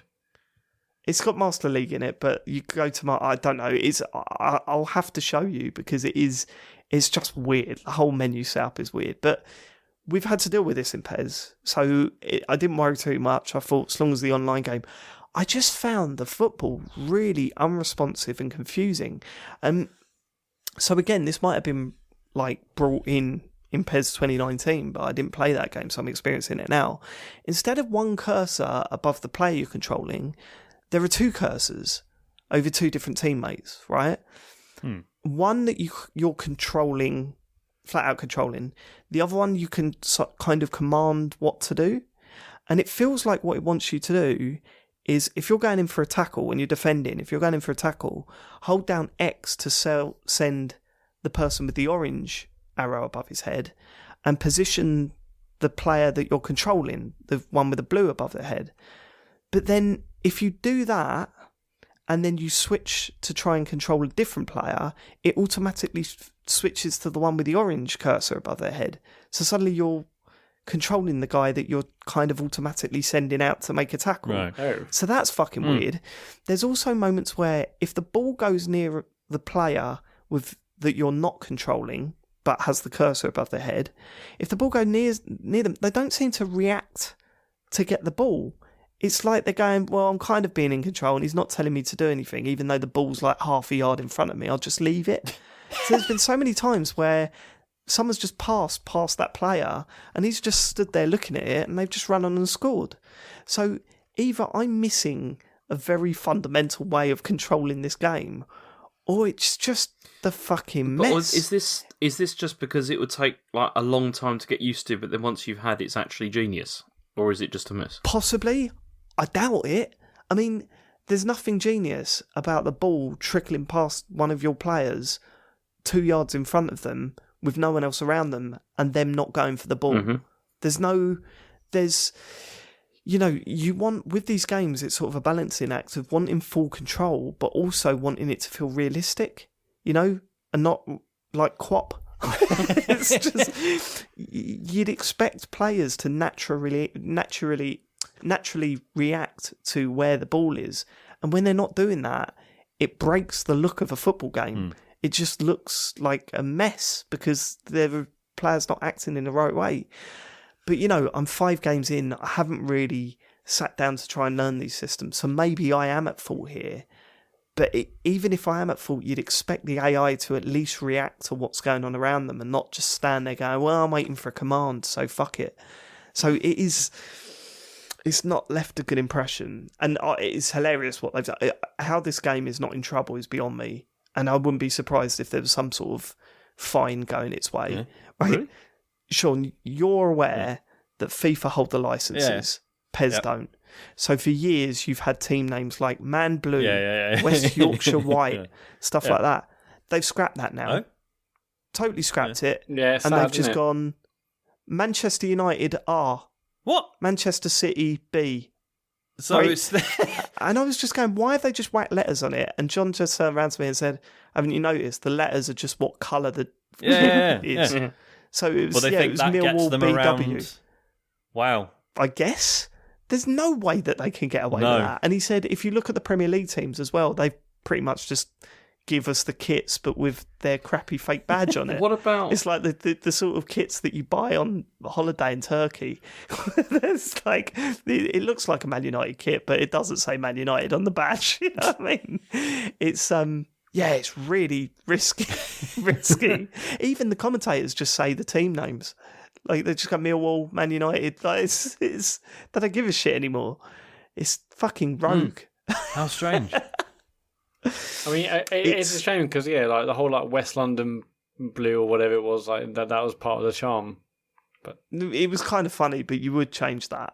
I mean, we would download those patches that got rid of all that stuff anyway. So it was funny the first time you looked at it, but that was about it. What are the chants like, and like the commentary and the commentary's banners? not as funny as it has been in the past. What? Commentary's nowhere near as funny as it has been in the past, which is a shame. Chants, I haven't really heard any. Music is like the music's terrible, really terrible. It's like they've just gone to. They've listened to, for the past 3 years on Spotify, they've listened to number one hits and then just gone to the Discover New section and just signed up all those artists with 7 listens to their name, you know what I mean? It's not funny, it's just real irritating shit, imitation pop. So, I wasn't massively impressed. But, bit of a shame really, because, usually for PES, like when PES comes out, for a month at least, I'm hammering it because I'm really enjoying it. But I'm 5 games into this and I'm thinking, I'm really not feeling this game. I'm really not getting into it. Obviously, not my field, but isn't there? I don't know if it was the same last year, but I know recent years it's been really fucking good, but the online's been fucked. That was the main. Yeah. But this time it's not even a good game of football off the bat. I don't know. See, I've not had enough time with it to call it a bad game of football yet. But see, I heard that last year's wasn't that good either. Okay. And that there was concerns and people thought that maybe they were going to fix it for this version, but maybe they haven't. So don't look like it. Well, I'll keep you posted. The other game I've been playing this week is on the Switch, but it's also out on PS4 and Xbox One. Super Dodgeball Beats. Oh, yeah. Now, this came out this week. End of last week. I haven't seen anyone talking about it, and I'm quite surprised. So it's a very good rhythm action game, but not an excellent one. The premise is you're controlling a team of dodgeball players, and there's music playing, and you have several commands that you've got to. It's weird. They shouldn't have gone with dodgeball, I don't think, because initially when you see the trailers and everything, you're like, okay, so maybe you're tactically passing the ball around your team in time with the music to send back to the other side, but it's not that at all. What happens is it's literally just a set bunch of commands, and at the top there's a bar with a ball in it, a dodgeball in it, and if by the time the track finishes, if the ball is on their side, then they win. If the ball's on your side, then you win. And it feels like a tug of war rather than a game of dodgeball. Okay. So I was just thinking, but that would be brilliant. What if it was like rhythm tug of war, like that? That fits with the setup of the actual gameplay mechanics, and it's wacky enough to kind of be as funny as dodgeball. You know what I mean? Yeah, and like dodgeball isn't really a thing over here, is it? Like it is in America, so it's I guess it's not the game's fault, but yeah, no, it's not. But I don't think that's a problem. What I will say is the art style is fucking wonderful. It takes a lot of inspiration from Uendan. Oh, yeah. Like it starts off like when you start a campaign, it does that whole comic book style animated cells and stuff like Uendan did. And you got a feeling that they've played that game a lot. There's 3 different commands that you do to hit your beats. One is tap one of the 4 buttons, and you tap that in time with a circle closing in on a character that's laid out in the same. It's like that diamond formation that your button's in. So that's telling you which one to press and when to press it. There's one where you have to hold down the button and release it when it tells you to. So it tells you when to hold it down, tells you when to release it. And the final command is on the stick. So, and it's kind of like the ball sort of passes from one character to another, and it's the same as holding a button, really. You point the stick in whatever direction it's telling you, and you let go of it at the right time in time of the music. What I really like is that you get special abilities as you build up your combos. So if you build up a certain amount of combos, then there's a small timer counts down, then you've got your special ability, and that could be anything from sending something distracting over to the other side of the screen. Essentially, when you're playing against the computer, it means nothing, but you can see the possibilities and how fun this could be if you're playing multiplayer, like against each other. And the cool thing about that is all you have to do is press the right trigger to activate this ability. But obviously, because you're tapping away, you're kind of like waiting for that half beat where you've not got a command to put in, and then suddenly you've got to click the trigger. So in order to keep the beat like going in your head, you have to you don't have to, but it feels like you have to click it in time with the music. You know what I mean? Yeah. So you're sort of just waiting for that little gap in there to sort of fling that in. And so that gets quite fun. Where I think it fails is I'm not a big fan of the music. Like, I'm not a massive fan of music. It goes for that ultra sort of electronic sort of speed EDM style music. Bit like and Beat nothing Saber. really stands out. Yeah, like nothing really stands out, but it's serviceable, it works, right? But ultimately, when I think of games, the rhythm action games that I absolutely adore that are slightly different from the norm, I'm thinking Gitaroo Man and I'm thinking Wendan, right? And one thing those two games have got in common is that, okay, the music's way better in those games, but if you put that to one side, each level feels so unique. So with Wendan, every level was a new story that these cheerleaders were going to cheer someone on. Yeah. And, So you know, good. they would do like a guy who didn't want to poo himself on the train or, you know, that sort of stuff. Classic scrapes. Yeah, and it was so memorable. And Gitaroo Man was the same. You know, you had that shark with the drum and bass level, and, you know, in the church with the goth and stuff. You know, it had all that stuff. And it was really memorable. But here, each setting is exactly the same. You're just fighting a different looking enemy. Right. So it doesn't have that connection with the music and it doesn't stand out in your head. And I think if they went down that route, then I think I'd be more inclined to sort of pick up on the music a little bit more, because everything would feel more unique per level, but it doesn't do that. The other thing that's strange is the main campaign is a league where you qualify for a tournament. Right.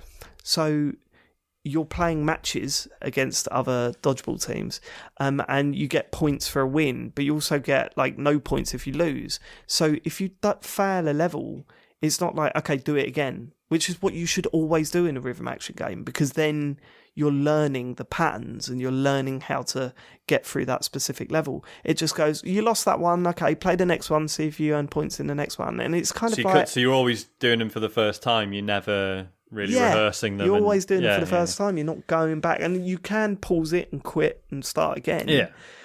But by the time the level's over, it's like, you got no points for that. It doesn't say, do you want to retry? It just goes, okay, on to the next one. And it's like... man, that's really short-sighted. Yeah. You know, you want people to adore the music in these rhythm action games, and you want them to, you know, keep trying over and over again until they nail it, because that's what Wendan did, and it did it perfectly. Like, that's why that game was so good. Same with Gitaroo Man. That's why those games were so good. And I feel that the direction they took that was interesting because it was different, but this doesn't work. It doesn't work as well as those two games do. What this does have over those two games is that I think the multiplayer will be fantastic, because you've got the power ups that you're sending back and forth to each other. It's quite simple, and it's a constant struggle between two teams. So I'm really keen to try that out on Friday, actually, Sean, because we're meeting up on Friday. So I'm really keen to give that a go, because I think it is a very good rhythm action game, and if you want to play a rhythm action game in the sort of older school style, then definitely pick it up. But just don't expect it to hit the levels that Gitaru Man and Uendan did, because and you shouldn't, because those two are classics. But this falls a little bit shorter than that, which is a shame, because I feel that it had the potential to do a lot more than it actually does. But yeah, well worth checking it out, even for the art style. The characters are amazing in it. Fantastic. Cool. That's all I got. So do the emails. Let's do emails. I'll be brief. We're not going to be able to get to all of them, so apologies if you've sent a massive one in. And I'll tell you why, because this is, I thought I'm good enough to come back now. Charlie's a little bit older, Harry's old enough now, and we've had to stop recording a couple of times tonight because they're both ill and screaming all night. So I do apologise to James Farley. It's fine. I said it was absolutely fine.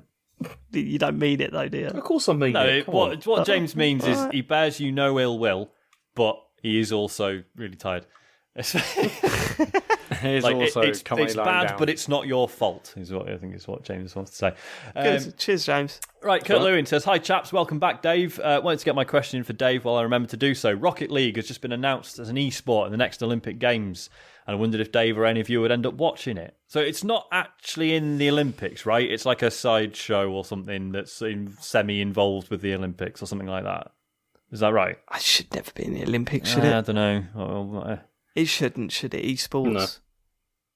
No. People hate me for saying that. I've got a lot of respect for the esports scene, and I didn't always, but I do now.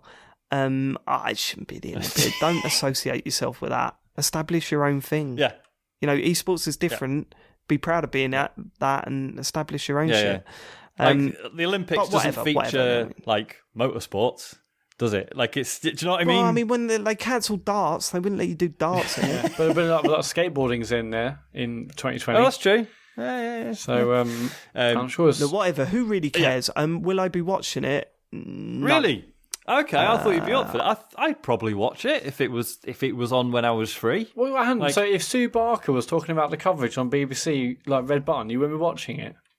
I'll be honest, I'm in a situation at the moment where I am taking my Rocket League way more seriously than I ever have done in the past. And when I sit down and watch esports on YouTube or whatever for Rocket League, I'm starting to get bitter and angry that I'm not that good, and it puts me in a negative mood, because I sit there and go, I'm never going to get that good, and that's really fucking me off. Like I'm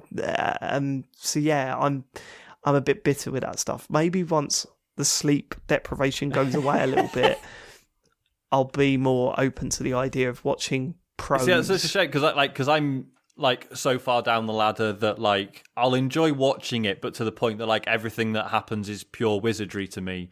Whereas presumably the sweet spot is knowing enough to appreciate what's going on, but not also being bitter that you're not actually there yourself. Yeah, that's it. That's it. I mean, we're at a stage where John and I are constantly going, well, we can't win this because they're too young and their reactions are better.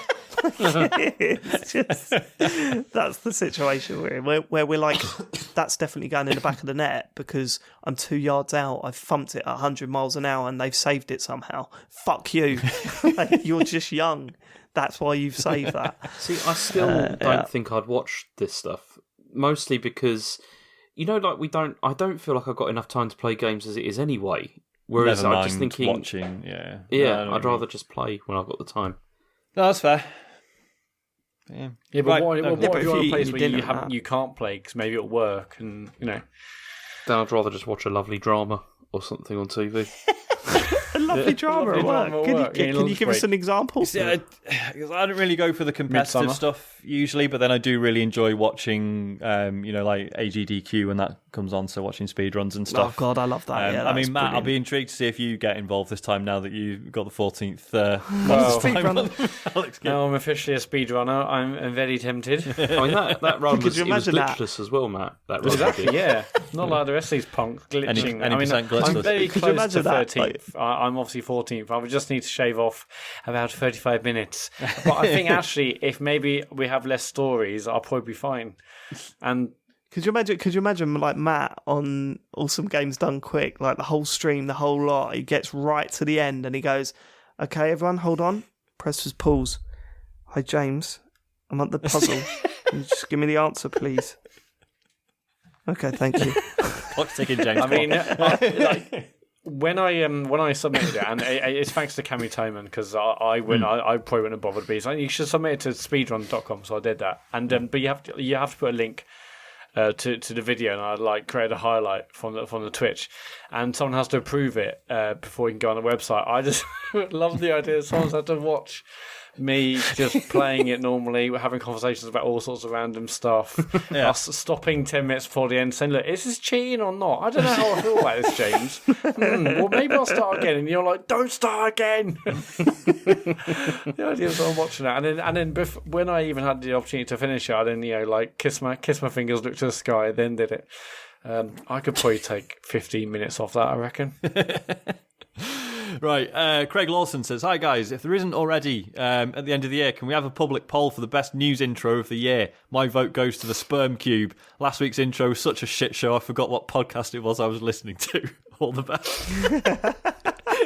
I remember I was driving in my car when I heard that, and I tuned out, because I was concentrating on driving, and I tuned back in with what felt like about 15 minutes later, and he was going, and then they get in the box. And I was like, oh my God, he's still going.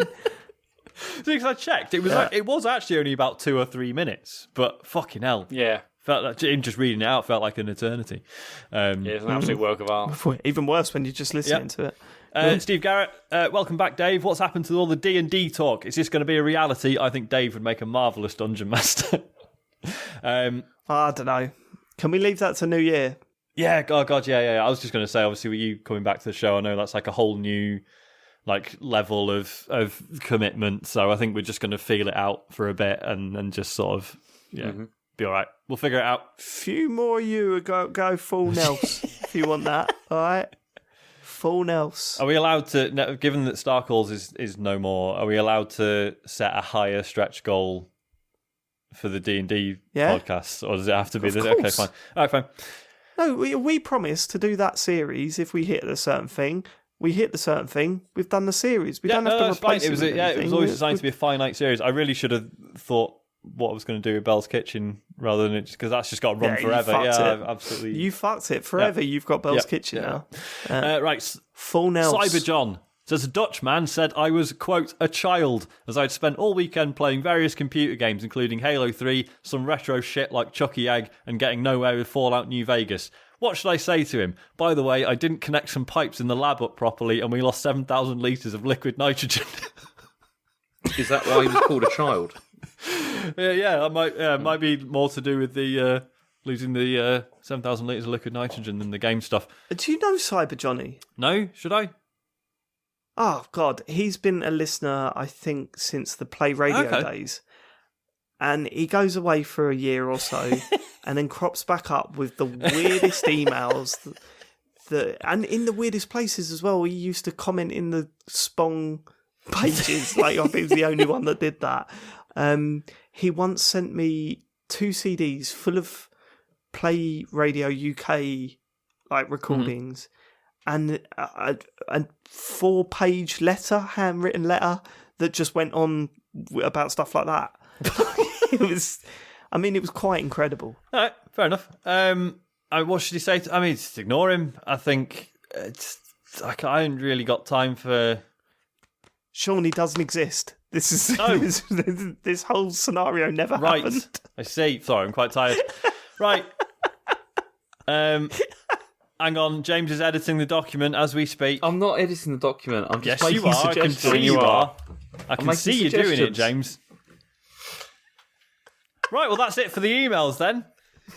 Apparently. Are you seriously? You deleted them? No, James? no, I've No. not touched them. He's I've just written made a note suggestion. saying that he doesn't want me to read the next one out. Now you've got to make the choice whether you read it out so that person knows that James hates them, or listen to James. I mean, hopefully that person knows that it's not that James has anything against them or the email in question. It's just that he wants to go to bed. So that's fine. Let's move on. Yeah, let's move on. Let's go on to tweets. I won't spend all night because Quickfire, let's go. James about to kick off. It's at Computer Game Pod on fine, Twitter it's fine, if go you on. want to tweet us. At TCGS fans on Twitter today. What's been your favourite and least favourite part of the show while you've been away? Least favourite part of the show was those two going at it at the end of last week's show. Hammer and Tong. That's probably my least favourite. Favourite part of the show was when we had a question, how did you all get into podcasting? And they all basically answered because of David. I mean, Sean didn't, but then he said, well, David invited me on to join. Yeah, I was already podcasting that's before where that. things took off. Yeah, no, you were, yeah. But then you got an audience. So it was, that was my favourite part of the show because I was listening to it and I think things are starting to click in their brain now, aren't they? They're starting to realise that everything I said to them for the first 2 years of this show was fucking true. Should never have apologised. Next question. Joshua Gouty at Combine Hunter on Twitter. Dave, can you think of any discussions that happened on the show that you wish you were there for, either for the laughs or the sheer frustration about what was being said? No, not really. I never got... to be fair, right, we take the piss out of each other, but I always think that the guys tend to be, whether I agree with them or not about video games, they tend to put their points across well enough for me to not... I'm not sitting there going, oh, fuck's sake, what are you talking about? No, so I can't actually think of anything that I was really pissed off with them discussing. Like, obviously, when they started going, pissed off. okay, It could just be guys... because you wanted to get involved in the conversation. I mean, Tetris 99 was a good one because you guys didn't play that as much as I did, and that's not at fault of you. Like, I'm not having a pop at you about that, but I was so excited with how deep the mechanics were and how tactical that game is. What was so special about that game is that they announced it and we all thought, oh, brilliant, Tetris, but the last person surviving wins, like out of 100 people. That's exciting. And then you're playing it and you're going, why am I getting wiped out in 2 seconds? And what are these like little arrows at the bottom? And it doesn't tell you any of that. And then all of a sudden the conversation started happening on various forums and that, right, okay, this is what badges are. That's what you can do to attack certain people. But if you do that, you're at risk of being attacked by these group of people. And then you start getting really into the tactical maneuvering around of who you're attacking and why you're attacking and when you should switch and when you stay, like, do you want to stay low on the radar? Do you want to start pumping out badges and stuff? It really is very deep, but because you guys didn't get into it to that level, it was quite frustrating to hear because you were like, yeah, I'm playing Tetris in it, and if you get night, and I'm like, no, there's fucking so much more to it. Hang on a minute, than that. Dave, Like, you commended us for how well we described all the systems and stuff. that was like in the first week, right? I'm talking like a month afterwards when I was like in the fucking hole with that game. You know what I mean? Like, that was the basic. You get badges, you're a little bit more powerful. It's way deeper than any of that. Like, it was, because you know me, I was like texting you out throughout that period of my life. And it was a month and a half solid of just non-stop playing that game. And when you really went into detail with it, it's incredible how well that game was built. Like, it really is quite special. But it's, it's real nerdy shit that you don't really give a shit about unless you're really into it. But it's, it's a very special game. So I was kind of sad that I wasn't part of that discussion. Lowest game in the year show. What can you do? Yeah. It's fine. Yeah, I think I'll try and avoid the nuanced systems of Tetris 99 when discussing it. But all I'll say is that I really like that game, and it's probably going to be in there alongside what have you agreed to put in there this year? DLC, is it? To be honest, I mean, looking at what's come out, that whole discussion might have been somewhat moot, but well, yeah, whatever. Yeah. Exactly. Speaking of Game of the Year, Oodles or Dim, David, not including Rocket League, obviously, what's been the best game you've played since you've been away? It's not a GOTY list, so no rules, and the others can answer if they like. He says not including Rocket League. Poker Stars, did he say? No, that just Rocket as League. well? Okay, Poker Stars VR is my favourite game of the year, even though it came out last year, so it doesn't count. It's just incredible. It's really, really good fun. Even if you're not into poker, you'll get some laughter out of it. But also, Heave Ho, which I failed to mention today, but we've been playing that a lot the past couple of weeks. And you know what? It might even slip into the list. I'd not wondered because, this, but yeah, I did. Yeah, not because it's not like the most impressive game of all time. I can't remember enjoying a game so much. So, like, I don't remember the sheer laughter, like, constantly. We're replaying levels over and over again just because every time you play it, it's slightly different and there's always a laugh in there. So, yeah, Heave Ho's up there. Virtual reality, I really enjoyed. I think that is a fucking stunning game. And I finally got to play Super Hot VR. And, yeah, James is absolutely right. You're all absolutely right. It is an incredible, incredible experience. Yeah, so nice one. They're my picks. UK, David, can you please start talking about bloody Fire Emblem? I mean, no, if they want to talk about it, we haven't talked about it for weeks. What? I've never been that bad, have I? No, it's just people don't. Like, I've never shut down that chat, have I?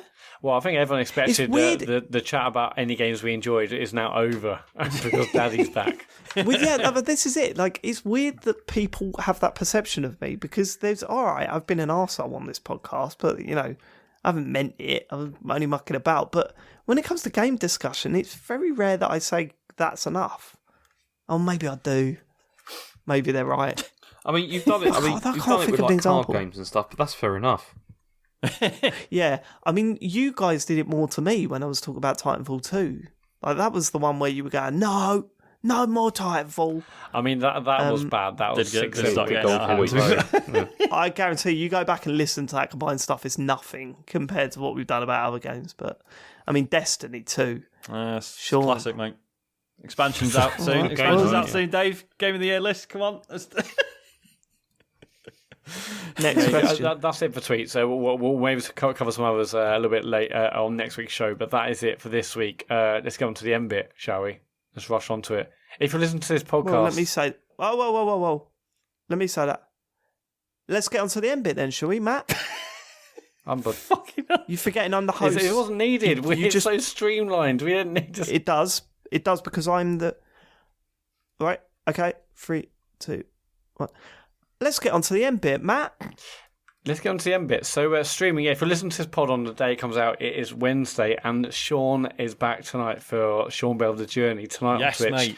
From 9 p.m. Sean is scoring all sorts of goals these days. Norwich till I die, mate. He's loving it. He's on loan. He got loaned. He got farmed out to Norwich because Hull FC did not want him anymore.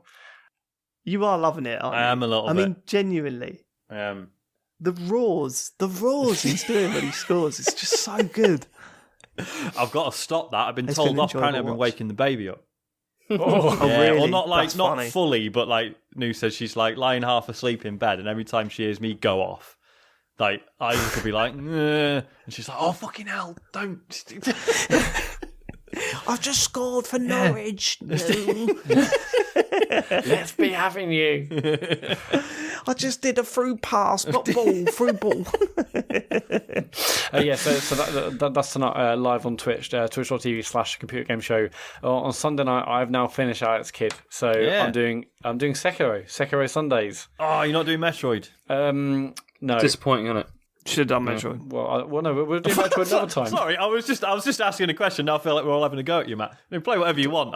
We'd sort of talked about maybe doing Super Metroid. Yeah, like Sean was like texting me in a private chat, and he was going, he's fucked it. He should do Metroid. Yeah, I'm surprised you said that. I thought you were going to try and keep that quiet, but you've just come out with it tonight. I've it's a bit awkward secret now, isn't it? machinations of the podcast. I've suddenly Damn it. come to the fore. I'm sorry, you're promoting this, aren't you? Yeah, go on. So, Sekiro Sundays, is it, Matt? This Sunday at 8:30 live on Twitch, I'm going to start Sekiro again. I've only played like 2 hours originally, but I'll start again. I'm looking forward to getting back into a FromSoft game. I've missed the rush and struggle. Have you? Okay. After playing Bloodborne and then play some other games in between, Night in the Woods and Alex Kidd. So yeah, I'm back on that on Sunday. Cannot wait to give it a go.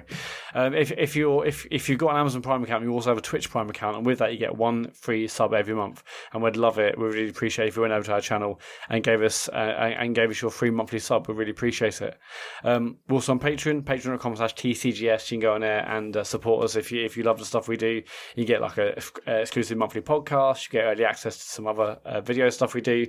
So think about going over there and supporting the show. And it's thecomputergameshow.com for everything else. Of course, Star Calls is out. Of course, the last final roundtable was out last week. So that's there still listened to. And yeah, the website, as I said, thecomputergameshow.com for everything else. Also, I will be returning to Shenmue 2 very, very soon on Twitch. I need to get back to it. I'm right near the end, I think. I'm like just coming up to the last disc, I think, James. So, I'm getting to that, finish that game. I've also just bought the next game I'm going to stream. So that's exciting. Yeah. I'm not going to say. What is it? It's, yeah. Oh, Is it something you actually will definitely like? No, it's something I definitely want to play. So, okay, cool. Yeah. All right, fine. Dating game, innit? That KFC one. Yeah. Look forward to that. Oh yeah. What? I was thinking we didn't mention a KFC dating game. Like, No, we didn't. Someone needs to play that. Yeah, probably should. It's free, right? Well, yeah, it's an advert, of course it is. James is the one. You've got FIFA to play, Sean. I have. Can't wait. Goodbye, everybody. Thank you so much for listening. It's been quite exciting to come back. I'm going to be a little bit rusty. I'm a little bit out of the loop, but stay with me for a little bit and I'll be back to my best. I promise. I promise you and you. Thanks for living it. Goodbye, everyone. Goodbye.